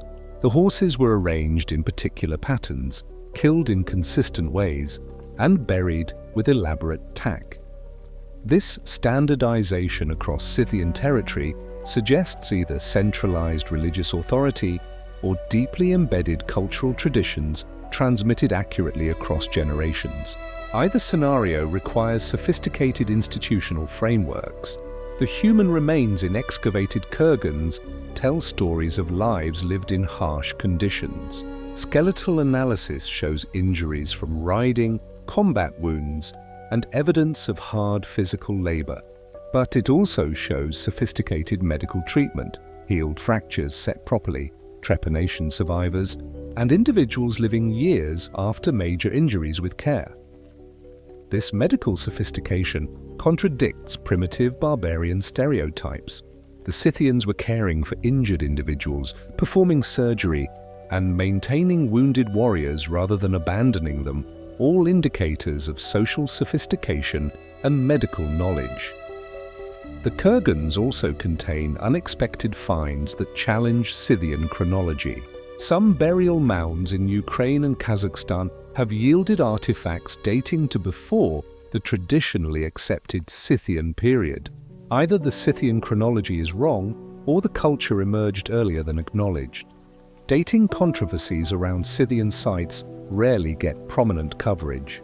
When dates come back earlier than expected, they're questioned and reanalyzed until they fit accepted chronology or published in specialist journals where they don't disrupt mainstream narratives. But here's what they don't want you asking. If kurgan dates keep coming back earlier than expected, and if Scythian-style artifacts appear before the supposed Scythian period began, maybe the entire chronology needs revision. Accepting earlier dates means acknowledging that Scythian civilization emerged before Greek classical period, making them contemporary with or earlier than the civilizations they supposedly learned from. This inverts the cultural influence arrows and challenges Greco-centric historical narratives. The unexcavated kurgans represent lost knowledge on a staggering scale. Each mound potentially contains information about social organization, technological capabilities, artistic traditions, trade networks, and daily life. Multiply this by 100,000 plus burial mounds, and we're talking about the equivalent of a continental library left unread. Why does this matter? Because our understanding of Scythian civilization is based on the tiny fraction that's been excavated. We're making civilization-wide conclusions from a sample size of perhaps 1,000 kurgans out of over 100,000. Imagine if our understanding of ancient Egypt was based on excavating 1,000 tombs while leaving 100,000 untouched. We'd recognize the knowledge gap and hesitate to make definitive claims. Yet Scythian scholarship makes confident assertions based on similarly incomplete evidence. The looting problem compounds this. Across Central Asia and Eastern Europe, treasure hunters systematically rob kurgans, selling artifacts on black markets to private collectors. Each looted kurgan is a crime against human heritage, destroying irreplaceable archaeological context for profit. Law enforcement in many regions treats kurgan looting as low priority. The sites are remote. The perpetrators are often local people supplementing poverty incomes. International antiquities markets provide willing buyers who don't ask questions about provenance. The result? Archaeological evidence disappears into private collections before scientists can study it. We know looted Scythian artifacts exist in museums and private holdings based on style and materials, but without excavation context. Much of their information value is lost. International efforts to combat antiquities looting focus primarily on Mediterranean and Near Eastern sites. Scythian kurgans receive less attention despite systematic large-scale looting. UNESCO and other heritage organizations acknowledge the problem but provide minimal resources for prevention or enforcement. This represents prioritization based on cultural prestige rather than heritage value. All archaeological sites deserve protection, but resources flow towards sites that serve dominant cultural narratives. The few archaeologists specializing in Scythian studies are overwhelmed. They identify hundreds of sites needing excavation but lack funding and personnel. Meanwhile, excavations in Greece, Italy, and Egypt attract ample resources and international collaboration. The disparity reveals where institutional priorities lie. Supporting Scythian archaeology doesn't advance the same cultural or nationalist agendas that funding Mediterranean archaeology does. Some of the richest unexcavated kurgans are known from ground surveys and remote sensing. Geophysical prospecting reveals burial chambers filled with artifacts. But excavation requires permits, funding, expertise, and time, all scarce resources that get allocated elsewhere. Why not excavate the most promising sites? Partly because exposing extraordinary Scythian wealth and sophistication would force historical reassessment. It's professionally safer to leave knowledge buried than to discover evidence that overturns established theories. The kurgans also contain human remains that could provide genetic, isotopic, and pathological information, revolutionizing our understanding of Scythian biology, diet, migration, and health. Modern analytical techniques could extract unprecedented data if the excavations happened. But DNA analysis of Scythian remains has been limited. The few studies published show genetic diversity and connections to multiple modern populations, but comprehensive genomic surveys haven't been conducted. Why not?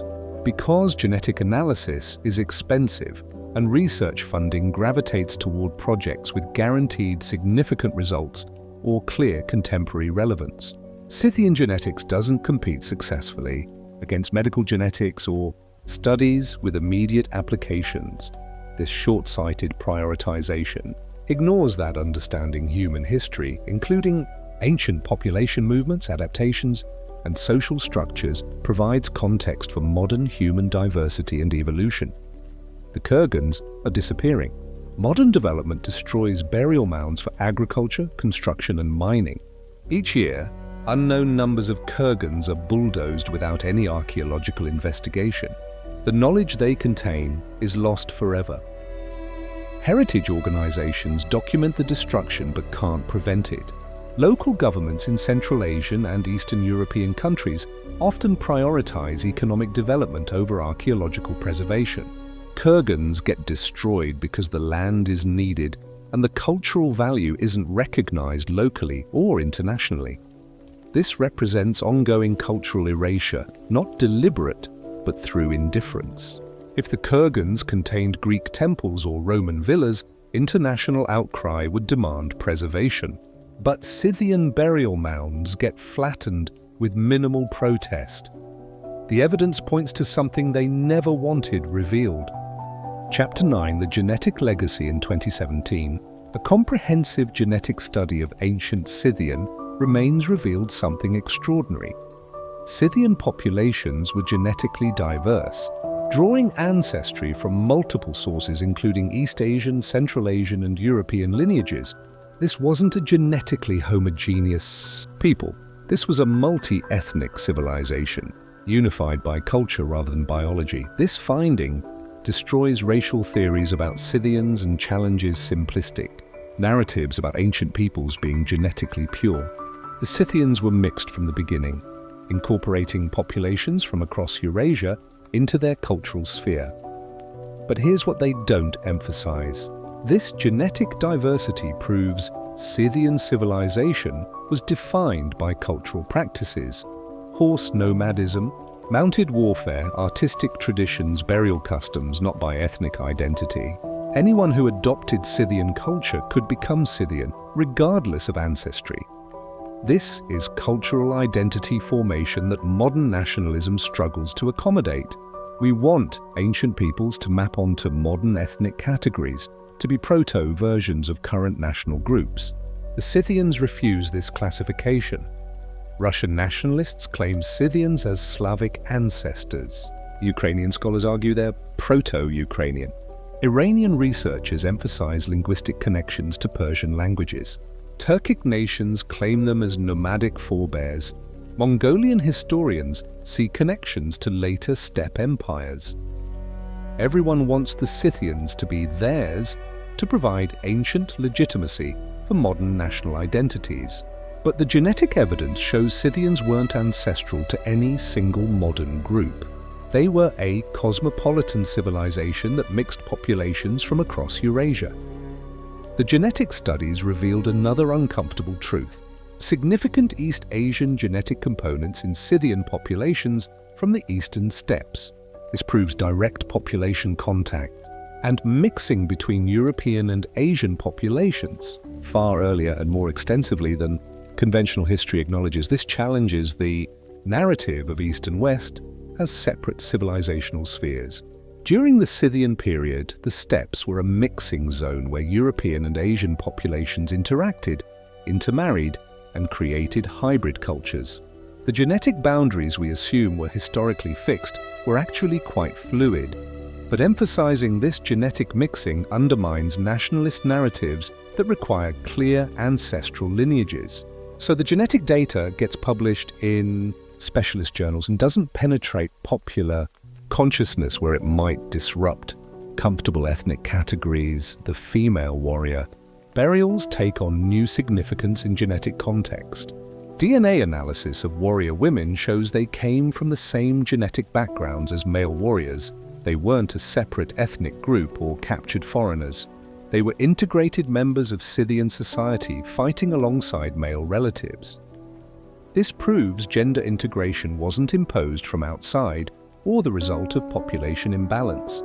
It was a fundamental feature of Scythian social organization, maintained across generations and vast territories. Isotopic analysis of Scythian remains reveals even more complexity.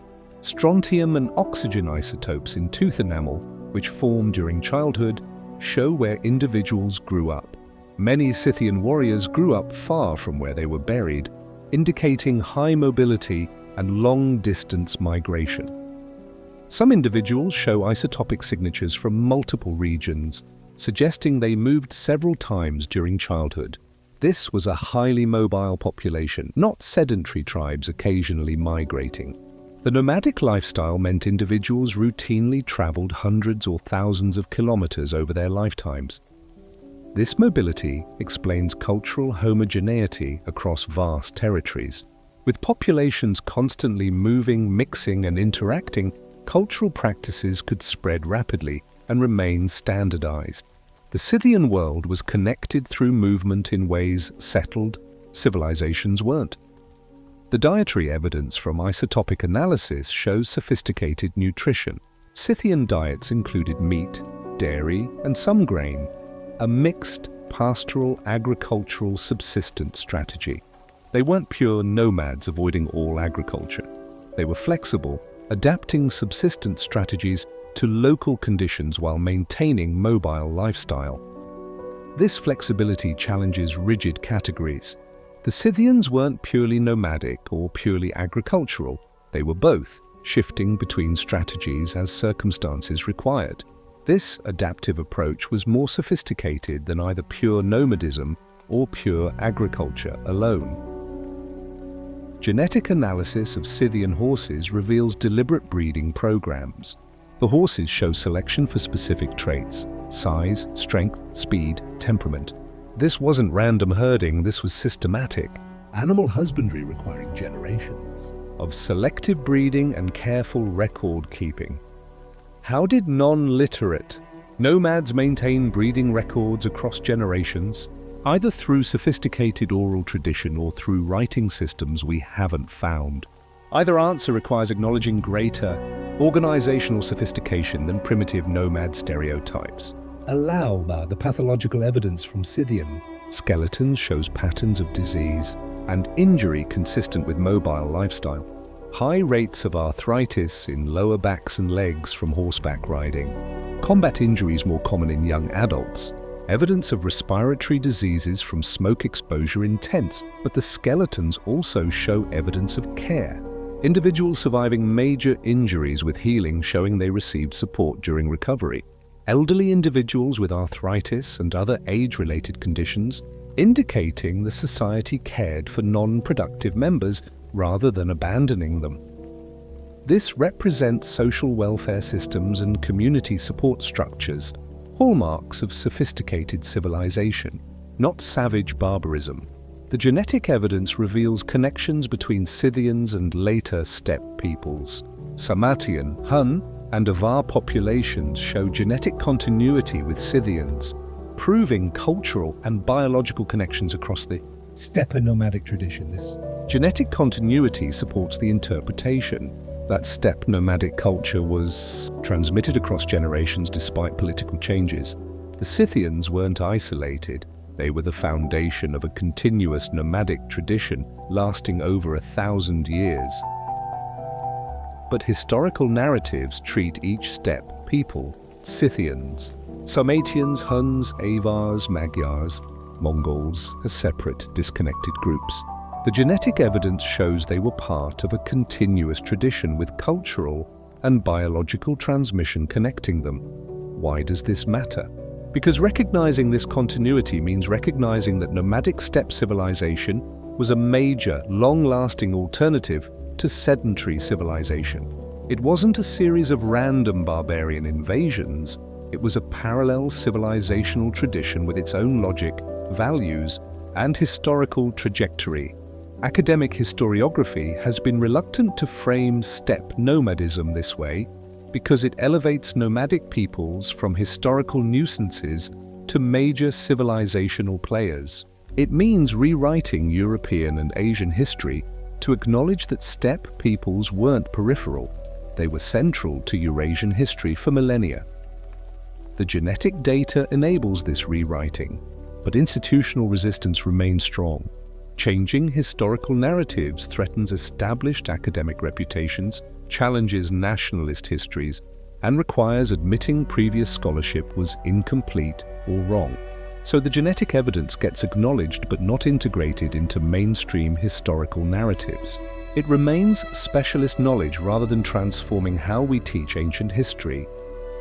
Modern populations claiming Scythian ancestry face genetic reality that doesn't support simplistic claims. Scythian DNA is dispersed across modern Eurasian populations, with no single group being exclusively or predominantly Scythian descended. This should end nationalist appropriation of Scythian heritage. The Scythians were cosmopolitan and multi-ethnic. They belonged to no modern nation exclusively. But nationalist narratives ignore genetic evidence when it contradicts desired conclusions. The suppression isn't overt censorship, it's selective emphasis. Genetic findings that support nationalist claims get promoted. Findings that complicate those claims get minimized. The result is public understanding shaped by political agendas. Rather than scientific evidence, The genetic revolution in archaeology has revealed more about Scythians in the past 2 decades than the previous 2 centuries of excavation. We now know they were genetically diverse, highly mobile, culturally cosmopolitan, and connected to multiple later populations. But this knowledge remains largely confined to specialist literature. Popular understanding of Scythians hasn't changed substantially despite revolutionary genetic evidence. Why? Because institutional structures, museums, textbooks, documentaries haven't updated their narratives to reflect new evidence. Changing these narratives requires coordinated effort across multiple institutions. Museums must redesign exhibits, publishers must commission new textbooks, documentary producers must create updated content, academic departments must revise curricula. This coordination is difficult and expensive. It's easier to maintain existing narratives and slowly update them at the margins than to fundamentally revise them based on new evidence. The result? A growing gap between specialist knowledge and public understanding. Experts know Scythians were sophisticated, diverse, and influential. The public still thinks they were primitive nomadic raiders. Bridging this gap requires institutional will that doesn't currently exist. What happened next challenges everything we've been taught. Chapter 10. The Legacy. The Scythians dominated the Eurasian steppes for nearly a millennium, from approximately 800 BC to 300 AD. During this period, they influenced every major civilization from China to Greece. Their military innovations changed warfare permanently. Their trade networks connected continents. Their artistic traditions spread across Eurasia. Then they disappeared from history. Not physically, their genetic and cultural descendants continued in later steppe peoples, but their historical memory was erased, their achievements forgotten, their influence denied. Why? Because acknowledging Scythian civilization challenges fundamental narratives about progress, culture, and what defines civilization itself. The standard historical narrative goes, civilization emerged in river valleys, Mesopotamia, Egypt, the Indus, China. Agriculture enabled settled life. Settled life enabled cities. Cities enabled writing, art, complex government, and cultural achievement. This is the path from barbarism to civilization. Nomadic peoples are positioned outside this narrative. They're described as uncivilized, living in primitive conditions, lacking cultural sophistication, existing at the margins of real civilization. When they interact with settled peoples, it's usually through raiding and conquest, violent intrusions disrupting civilized life.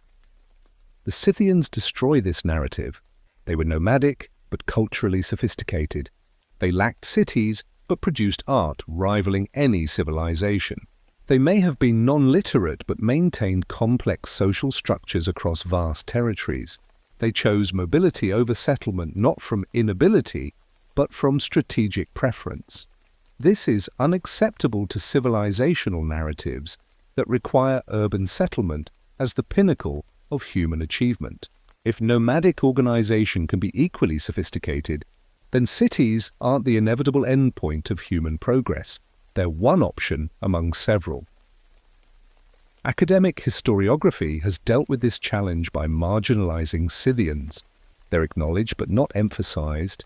Their achievements are noted but not celebrated. They remain exotic footnotes rather than central players in ancient history. This marginalization serves multiple purposes. It preserves civilizational hierarchies that position urban societies as superior. It maintains Greco-Roman centrality in Western historical consciousness. It avoids uncomfortable questions about cultural relativism and alternative paths to sophistication, but the cost is enormous. We've lost understanding of a major ancient civilization. We've distorted the history of Eurasian interaction. We've missed lessons about cultural diversity, adaptive strategies, and alternative social organizations. The Scythian erasure also serves modern geopolitical purposes. Central Asian nations seeking to establish historical legitimacy face Western skepticism about their cultural heritage. If steppe civilizations are dismissed as primitive, then modern Central Asian nations lack the ancient cultural credentials that European and Asian nations claim. This is cultural imperialism disguised as historical scholarship. By controlling which civilizations get recognized as historically significant, Western academic institutions maintain cultural hierarchies that position Western civilization as uniquely advanced. Recognizing Scythian civilization challenges these hierarchies. It means acknowledging that Central Asian nomadic traditions were sophisticated alternative civilizations, not failed attempts at real civilization. It means treating steppe cultures as peers to Mediterranean and East Asian civilizations rather than as peripheral barbarians. The military legacy alone demands recognition. Every cavalry-dominant military tradition from the Huns through the Mongols traces back to Scythian innovations. The composite bow, mounted archery tactics, feigned retreats, strategic mobility, these defined Eurasian warfare for nearly 2,000 years. Yet military history courses focus on infantry formations from settled civilizations, while treating cavalry tactics as exotic alternatives. The reality is reversed. Cavalry dominated most of Eurasia for most of ancient and medieval history. Infantry-focused Mediterranean warfare was the regional exception, not the global norm. Teaching military history from Mediterranean perspectives while marginalizing steppe warfare distorts understanding. It makes students think hoplites and Legions were militarily superior when actually they were regionally successful but struggled against mounted archers throughout their existence. The artistic legacy deserves equal recognition. Scythian animal style influenced artistic traditions from Scandinavia to Japan. The flowing, dynamic representation of animals in motion appears in Germanic, Celtic, Persian, and East Asian art, all showing Scythian influence. Yet, our history courses trace artistic development through Mediterranean and Near Eastern traditions while treating Northern and Eastern traditions as peripheral. Scythian art gets mentioned briefly, if at all, despite its profound influence on multiple artistic traditions. The social legacy is perhaps most important. Scythian integration of women as warriors demonstrates that patriarchal gender roles aren't universal or inevitable. Ancient societies could and did organize gender differently, with women participating fully in activities, like warfare, that other cultures reserved for men. This historical evidence matters for contemporary gender debates. Claims that gender roles are natural or traditional face counter-evidence from Scythian society, where different arrangements worked successfully for centuries. Similarly, Scythian multi-ethnic organization, cultural rather than biological identity, incorporation of diverse populations, cosmopolitan outlook provides historical precedent for multicultural societies. Ancient peoples weren't inevitably xenophobic or ethnically exclusive. The Scythians built a civilization that crossed ethnic boundaries and welcomed diversity. These lessons are suppressed by limiting Scythian coverage in mainstream historical narratives. If people don't know about Scythian society, they can't draw contemporary lessons from it. The economic legacy matters too. Scythian control of transcontinental trade routes demonstrates that economic power doesn't require urban civilization or state bureaucracy. Decentralized, mobile populations can organize sophisticated commercial networks and facilitate international trade. This challenges assumptions that economic development requires specific institutional forms. The Scythians achieved economic success through alternative organizational structures, suggesting multiple viable paths to prosperity. But acknowledging this requires questioning development paradigms that position Western institutional models as universally optimal. It suggests that economic development can take multiple forms, some of which might be better suited to specific geographic or cultural contexts than imposed Western models. The Scythian Eurasia also represents lost knowledge about climate adaptation. Steppe nomadism is an adaptation to semi-arid environments where agriculture is risky or impossible. The Scythians mastered living sustainably in challenging environments by developing mobile pastoral strategies.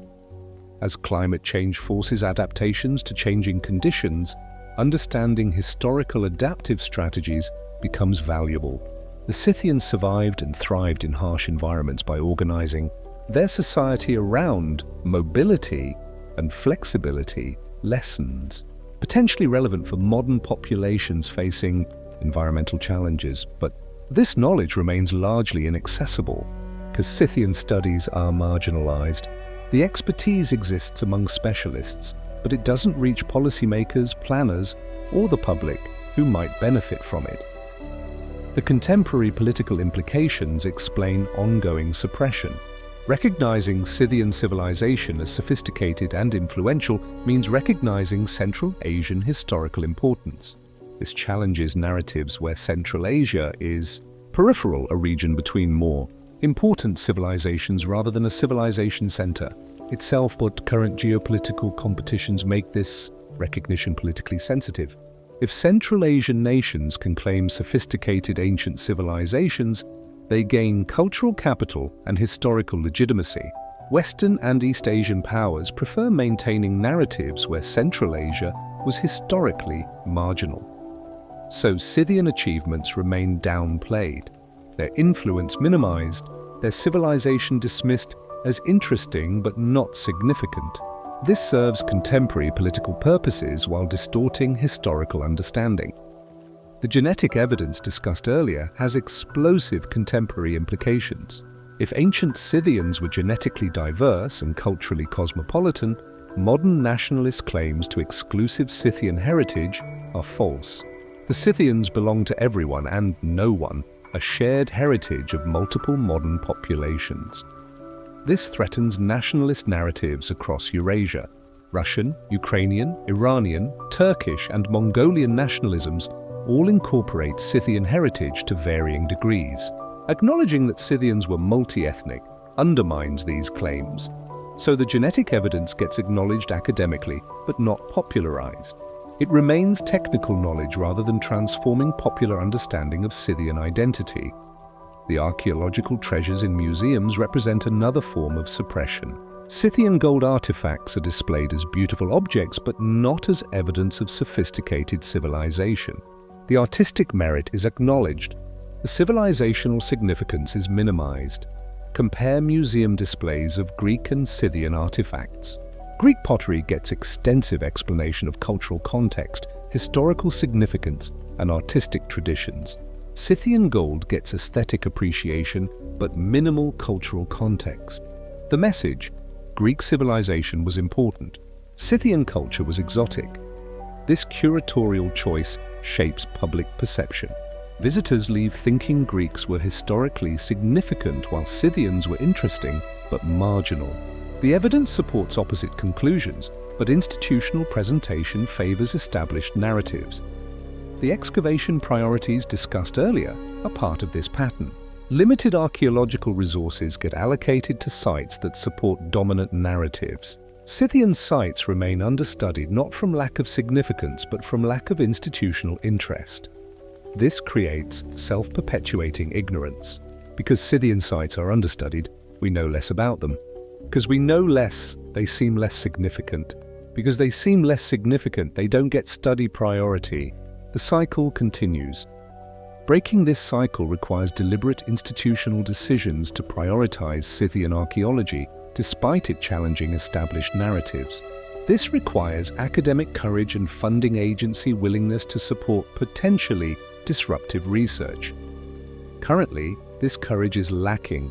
Academic institutions prefer safe research, supporting existing theories over risky projects that might overturn them. Funding flows toward expected results rather than potential paradigm shifts. The Scythian legacy matters because it demonstrates that human civilization is more diverse than acknowledged. There isn't one path to sophistication. There are multiple paths producing different but equally valid civilizations. Urban settlement isn't the only endpoint. Writing isn't the only way to preserve knowledge. State bureaucracy isn't the only organizational form. Agriculture isn't the only subsistence strategy. The Scythians succeeded with alternatives to all of these. Recognizing this diversity enriches understanding of human potential. It shows that people can organize successfully in multiple ways, adapting to different environments and challenges with creativity and sophistication. But this recognition requires abandoning civilizational hierarchies that position some cultures as superior.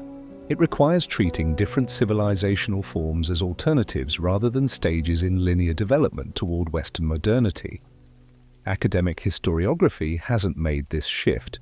The hierarchies remain, the biases persist, and the Scythians continue to be marginalized until we acknowledge what the Scythians achieved and why that achievement has been systematically downplayed. We'll continue teaching incomplete history that serves contemporary political agendas rather than historical truth. The evidence is there, buried in kurgans across the steppes, frozen in Siberian permafrost, encoded in genetic data, and displayed in museums worldwide. The Scythians were a sophisticated civilization that influenced Eurasian history profoundly for nearly a millennium. The question is whether we have the intellectual courage to acknowledge this and to explore what it means for our understanding of human civilization, cultural diversity, and historical development. The Scythians are waiting to be rediscovered, not by archaeologists, they've already been found, but by public consciousness, by educational institutions, by historical narratives that currently exclude. That what we do with their legacy Determines whether we learn from alternative civilizational forms or continue imposing single developmental models on human diversity. The cover-up continues not through overt censorship, but through systematic marginalization, selective emphasis and institutional bias. The truth is available but not emphasized, acknowledged but not celebrated, known by specialists but hidden from public consciousness. Breaking this cover-up requires demanding that Scythian civilization get the recognition it deserves as a major ancient power, a sophisticated culture, and an alternative civilizational form with lessons relevant for understanding human potential. The greatest cover-up in ancient warfare isn't that the Scythians existed, it's that they were more important, more sophisticated and more influential than we've been told, and that cover-up continues today. The Ossetian people of the Caucasus speak a language directly descended from Scythian Sarmatian languages. This isn't speculation. Linguistic analysis definitively links modern Ossetian to ancient Scythian through continuous evolution over 2,500 years. The Ossetians are the last living speakers of a Scythian-descended language. Yet how many people have heard of the Ossetians? How many know that a direct linguistic link to the Scythians exists today? The answer: virtually nobody outside specialist circles. This erasure serves a purpose. If living descendants of Scythian culture exist, speaking Scythian-derived languages and maintaining cultural traditions traceable to ancient steppe peoples, then the Scythians aren't safely distant historical curiosities. They're living heritage with contemporary relevance. The Ossetian language preserves Scythian vocabulary, grammatical structures, and phonological features. Linguists can trace word evolution from ancient Scythian terms recorded in Greek sources through medieval Alanic, the intermediate language, to modern Ossetian. This linguistic continuity is rare and valuable, comparable to Latin evolving into Romance languages, but with far fewer speakers and resources. Scythian culture preserves traditions arguably descended from Scythian practices. The Nart sagas, epic poems about legendary heroes, contain themes, characters, and narrative structures that scholars trace to ancient steppe traditions. Elements in these epics appear in other cultures influenced by Scythians, suggesting shared ancient sources. The Ossetian traditional costume includes elements embroidery patterns, garment styles, decorative motifs that appear in Scythian archaeological finds. Whether through continuous tradition or later revival based on archaeological discoveries, the visual connections are striking, but Scythian culture receives minimal international attention or support. The language is endangered, spoken by fewer than 600,000 people. Cultural traditions face pressure from modernization and dominant regional cultures. International heritage organizations acknowledge Scythian culture, but provide minimal preservation funding. Why? Because preserving Scythian culture as Scythian heritage would require acknowledging Scythian civilization's ongoing relevance. It would mean treating steppe nomadic traditions as major cultural heritage deserving protection and celebration, not as historical curiosities. The Ossetians themselves face identity challenges. Located in the Caucasus between major powers, divided between Russia and Georgia, they've struggled for recognition and autonomy. Their Scythian heritage could provide cultural capital and international support, but only if that heritage were widely recognized as significant. Instead, Scythian heritage remains obscure, and Ossetian claims to it are treated skeptically or ignored. The linguistic and cultural evidence is acknowledged by specialists, but doesn't translate into popular recognition or institutional support. Other modern populations claim Scythian connections with varying legitimacy. Hungarian scholars point to Magyar origins in the steppes and cultural elements potentially inherited from Scythian-influenced peoples. Some Turkic groups claim Scythian heritage based on geographic and cultural continuities. Iranian nationalists emphasize linguistic connections between Scythian and Persian languages. Each claim has some merit. The Scythians influenced vast regions and multiple later peoples, but the claims also reflect modern political needs for ancient legitimacy. Separating genuine cultural continuity from nationalist appropriation is difficult when the historical evidence is incomplete. The genetic evidence complicates heritage claims. Modern populations across Eurasia carry Scythian genetic markers, but no single group is predominantly Scythian descended. The Scythians mixed with multiple populations over centuries, dispersing their genetic legacy widely. This should end exclusive heritage claims. The Scythians are shared ancestors of multiple modern populations. They belong to everyone and no one. But genetics rarely stops nationalist narratives when ancient glory is at stake. Climate change is destroying Scythian archaeological sites. The frozen burials that preserved unprecedented evidence, textiles, wood, leather, organic materials, are thawing as permafrost melts. What survived 2,400 years frozen is decomposing as temperatures rise.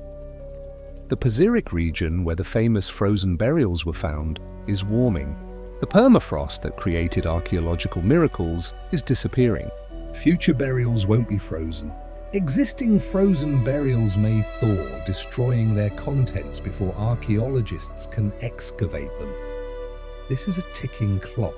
Scythian sites in permafrost regions need excavation now, before climate change destroys them forever. But archaeological resources aren't being mobilized at the scale and speed required. Why? Because saving Scythian sites from climate destruction isn't a priority compared to other concerns. The sites are remote, the logistics difficult, the funding substantial. International archaeology focuses on sites perceived as more significant or accessible. This represents ongoing cultural gatekeeping. If Greek or Roman sites faced imminent climate destruction, international mobilization would occur. Emergency funding would be allocated. Major excavation campaigns would be organized. But Scythian sites face destruction with minimal urgency. Development threats compound climate challenges. Mining operations in Kazakhstan, Mongolia, and Siberia destroy burial mounds without archaeological investigation. The Kurgans sit on land rich in minerals and metals, the same resources Scythians exploited. Modern mining erases evidence of ancient mining and everything else. Pipeline construction across Central Asia has destroyed unknown numbers of archaeological sites. The routes cross steppe regions dotted with Kurgans, and construction schedules don't accommodate archaeological delays. Sites get bulldozed and lost forever. Agricultural expansion is another threat. Improved irrigation technology makes previously marginal steppe lands viable for cultivation. Farmers level burial mounds to create uniform fields. Each leveled kurgan is lost knowledge, artifacts destroyed, context erased, information gone. Heritage protection laws in Central Asian nations are often weak or poorly enforced. Even when laws exist, economic development takes priority. Archaeological sites are obstacles to progress, not valued heritage worth preserving. International heritage organizations lack enforcement power. UNESCO can designate World Heritage Sites, but protecting them requires national government cooperation. When governments prioritize economic development over heritage preservation, sites get destroyed despite international recognition. The looting epidemic continues unchecked. Organized crime networks systematically rob Scythian burial mounds, selling artifacts to collectors worldwide. Advanced technology, metal detectors, ground-penetrating radar makes looting more efficient. Law enforcement treats antiquities looting as low priority. Resources focus on drugs, weapons, and human trafficking. Stealing ancient gold doesn't compete for attention. Despite being cultural vandalism, destroying irreplaceable heritage, the international art market facilitates looting by providing buyers who don't ask questions. Private collectors acquire Scythian artifacts with suspect provenance. Auction houses sell pieces that probably came from looted sites. The demand drives continued looting. Efforts to combat antiquities, trafficking focus primarily on Mediterranean and Near Eastern materials. Scythian artifacts receive less attention from international law enforcement and customs agencies. This selective enforcement reflects the same hierarchies that minimize Scythian civilization, protecting important heritage while neglecting lesser cultures.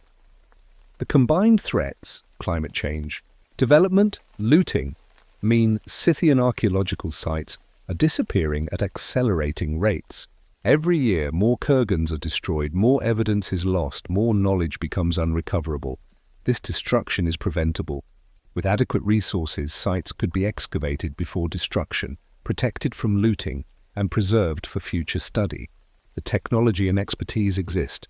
Only political will and funding are lacking, but mobilizing that will require convincing governments and international organizations that Scythian sites matter, that preserving them is worth substantial investment.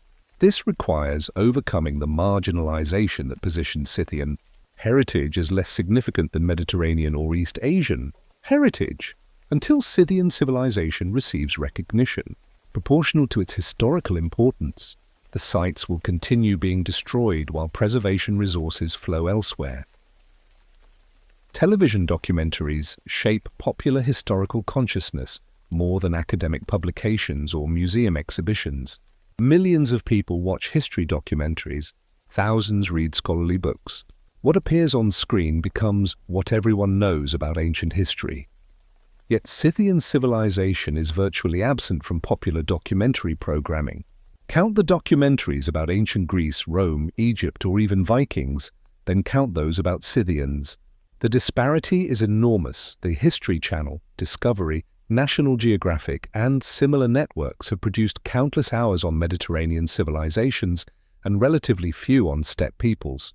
When Scythians appear, it's usually briefly as enemies the civilized empires faced or as exotic curiosities tangential to main narratives. Why? Production companies create content they believe will attract audiences. Familiar civilizations are perceived as safer bets. Greece and Rome are known quantities. Audiences have baseline knowledge, making the content accessible. Scythians are unfamiliar, requiring more explanatory groundwork. This conservative programming approach perpetuates ignorance. Because audiences don't know about Scythians, producers don't make Scythian documentaries. Because documentaries don't exist, audiences don't learn. The cycle continues. The few Scythian documentaries that exist often frame them through Western perspectives. The barbarians who challenged Rome, or mysterious warriors of the steppes. The framing positions Scythians as peripheral to more important civilizations rather than as significant, in their own right contrast. This with how Greek or Roman documentaries are framed. The rise of Athens, Roman engineering marvels, Alexander's conquests.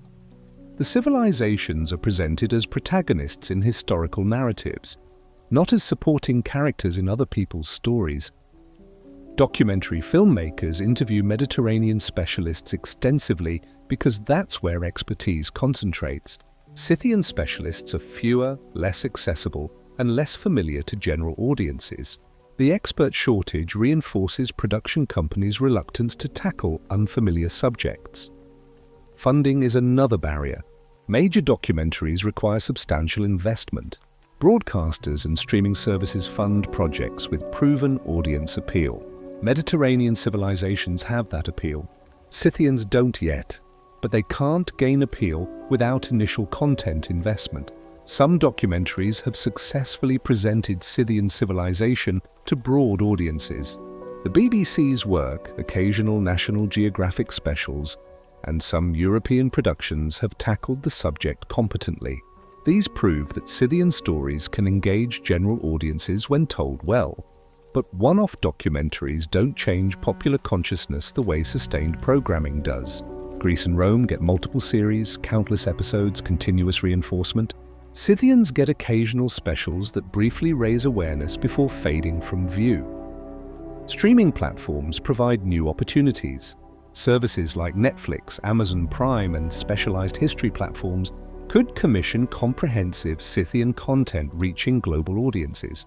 The production costs are increasingly manageable with improving technology. What's needed is a flagship Scythian documentary series, 8-10 episodes covering military innovations, warrior women frozen burials, trade networks, genetic evidence, and contemporary relevance. High production values, engaging storytelling, expert commentary, and spectacular visuals. Such a series could be the Game of Thrones moment for Scythian history, capturing popular imagination and creating sustained interest. The material is inherently dramatic. Warrior queens, frozen mummies, gold treasures, empire-defeating tactics, ancient mysteries, but producing it requires institutional commitment and confidence that audiences will respond. Until that commitment materializes, Scythian civilization will remain in the documentary shadows while familiar civilizations receive continuous coverage. Academic peer review determines which research gets published, which theories gain acceptance, and which interpretations become mainstream. This gatekeeping serves quality control, but also enforces orthodoxy, making paradigm shifts difficult. Scythian research challenging established narratives faces heightened scrutiny. Papers suggesting earlier dates for Scythian sites get aggressive reviews demanding extraordinary evidence. Interpretations emphasizing Scythian sophistication face skepticism that equivalent claims about Mediterranean civilizations don't encounter. This double standard isn't overt conspiracy, it's unconscious bias favoring familiar frameworks. Reviewers trained in Mediterranean-centered historiography instinctively question claims that elevate non-Mediterranean civilizations. The burden of proof is higher for outsider perspectives. Young scholars learn to navigate these biases. Research on safe topics with conventional interpretations passes review easily. Research challenging orthodoxy faces obstacles, demands for more evidence, questions about methodology, skepticism about conclusions. Rationally, early career scholars avoid controversial topics. Why risk rejection and career damage researching Scythians when studying Greece guarantees publication? The incentive structure pushes talented researchers toward established fields. This creates cumulative disadvantage. Scythian studies attract fewer researchers, produce less scholarship, and gain less institutional recognition. The field remains small, underfunded, and marginal, reinforcing perceptions that it's less significant. Senior scholars who've built careers on Mediterranean-centered narratives have professional stakes in maintaining those narratives. Their textbooks, their teaching, their published research all assume established frameworks. Revising significantly would require admitting previous work was incomplete. Academic egos resist such admissions. It's professionally easier to defend existing interpretations than acknowledge fundamental revisions are needed. This conservatism slows paradigm shifts even when evidence demands change. Funding agencies reinforce these dynamics. Grant proposals are peer-reviewed by established scholars who favor familiar research approaches. Unconventional proposals face skepticism. Why study this instead of better-known civilizations? What broader impact justifies the investment? Scythian research must justify itself in ways Mediterranean research doesn't. The double standard makes funding harder to obtain, limiting what research is possible. The result is a self-perpetuating system maintaining established hierarchies. Mediterranean civilizations receive resources, attention, and prestige. Scythian studies remain peripheral despite evidence suggesting major historical significance.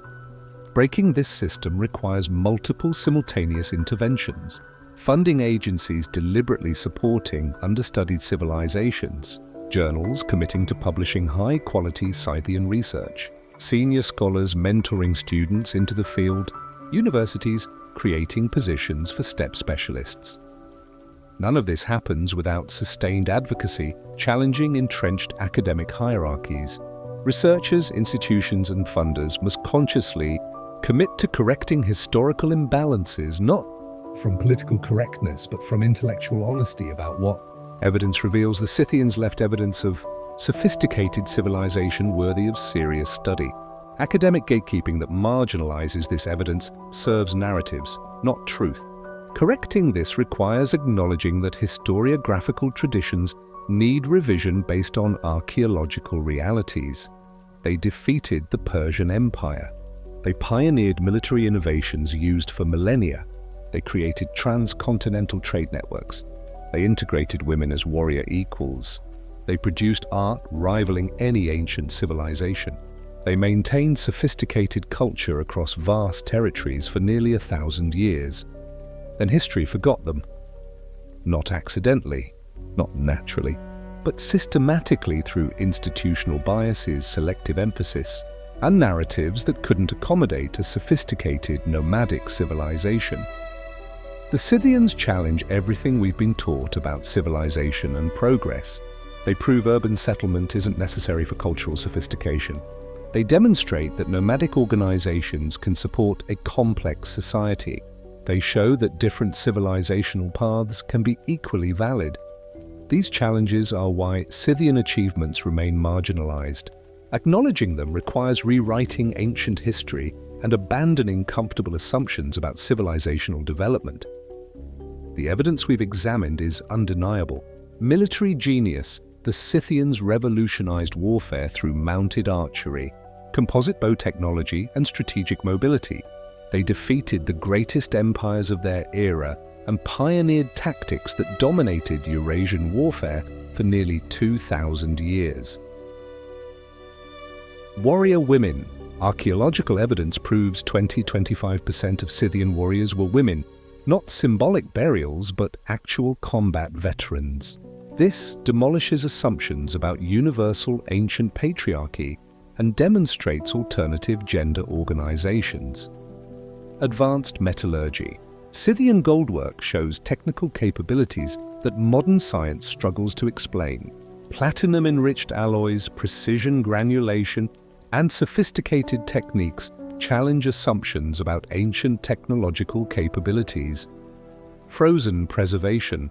The Pazyryk burials revealed sophisticated textiles, advanced medicine, elaborate tattoos, and refined material culture. The primitive nomads had cultural sophistication rivaling any settled civilization. Trade networks. Silk from China, amber from the Baltic, glass from Egypt, all found together in Scythian burials centuries before the supposed Silk Road opening.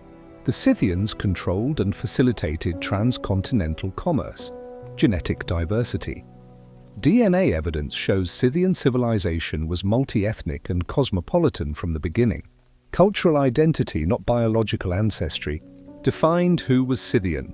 a model of inclusive civilization building. Vast archaeological record, over 100,000 burial mounds remain largely unexcavated, containing knowledge that could revolutionize understanding of ancient history. The evidence exists but lacks institutional support for excavation and study. Each piece of evidence challenges accepted narratives.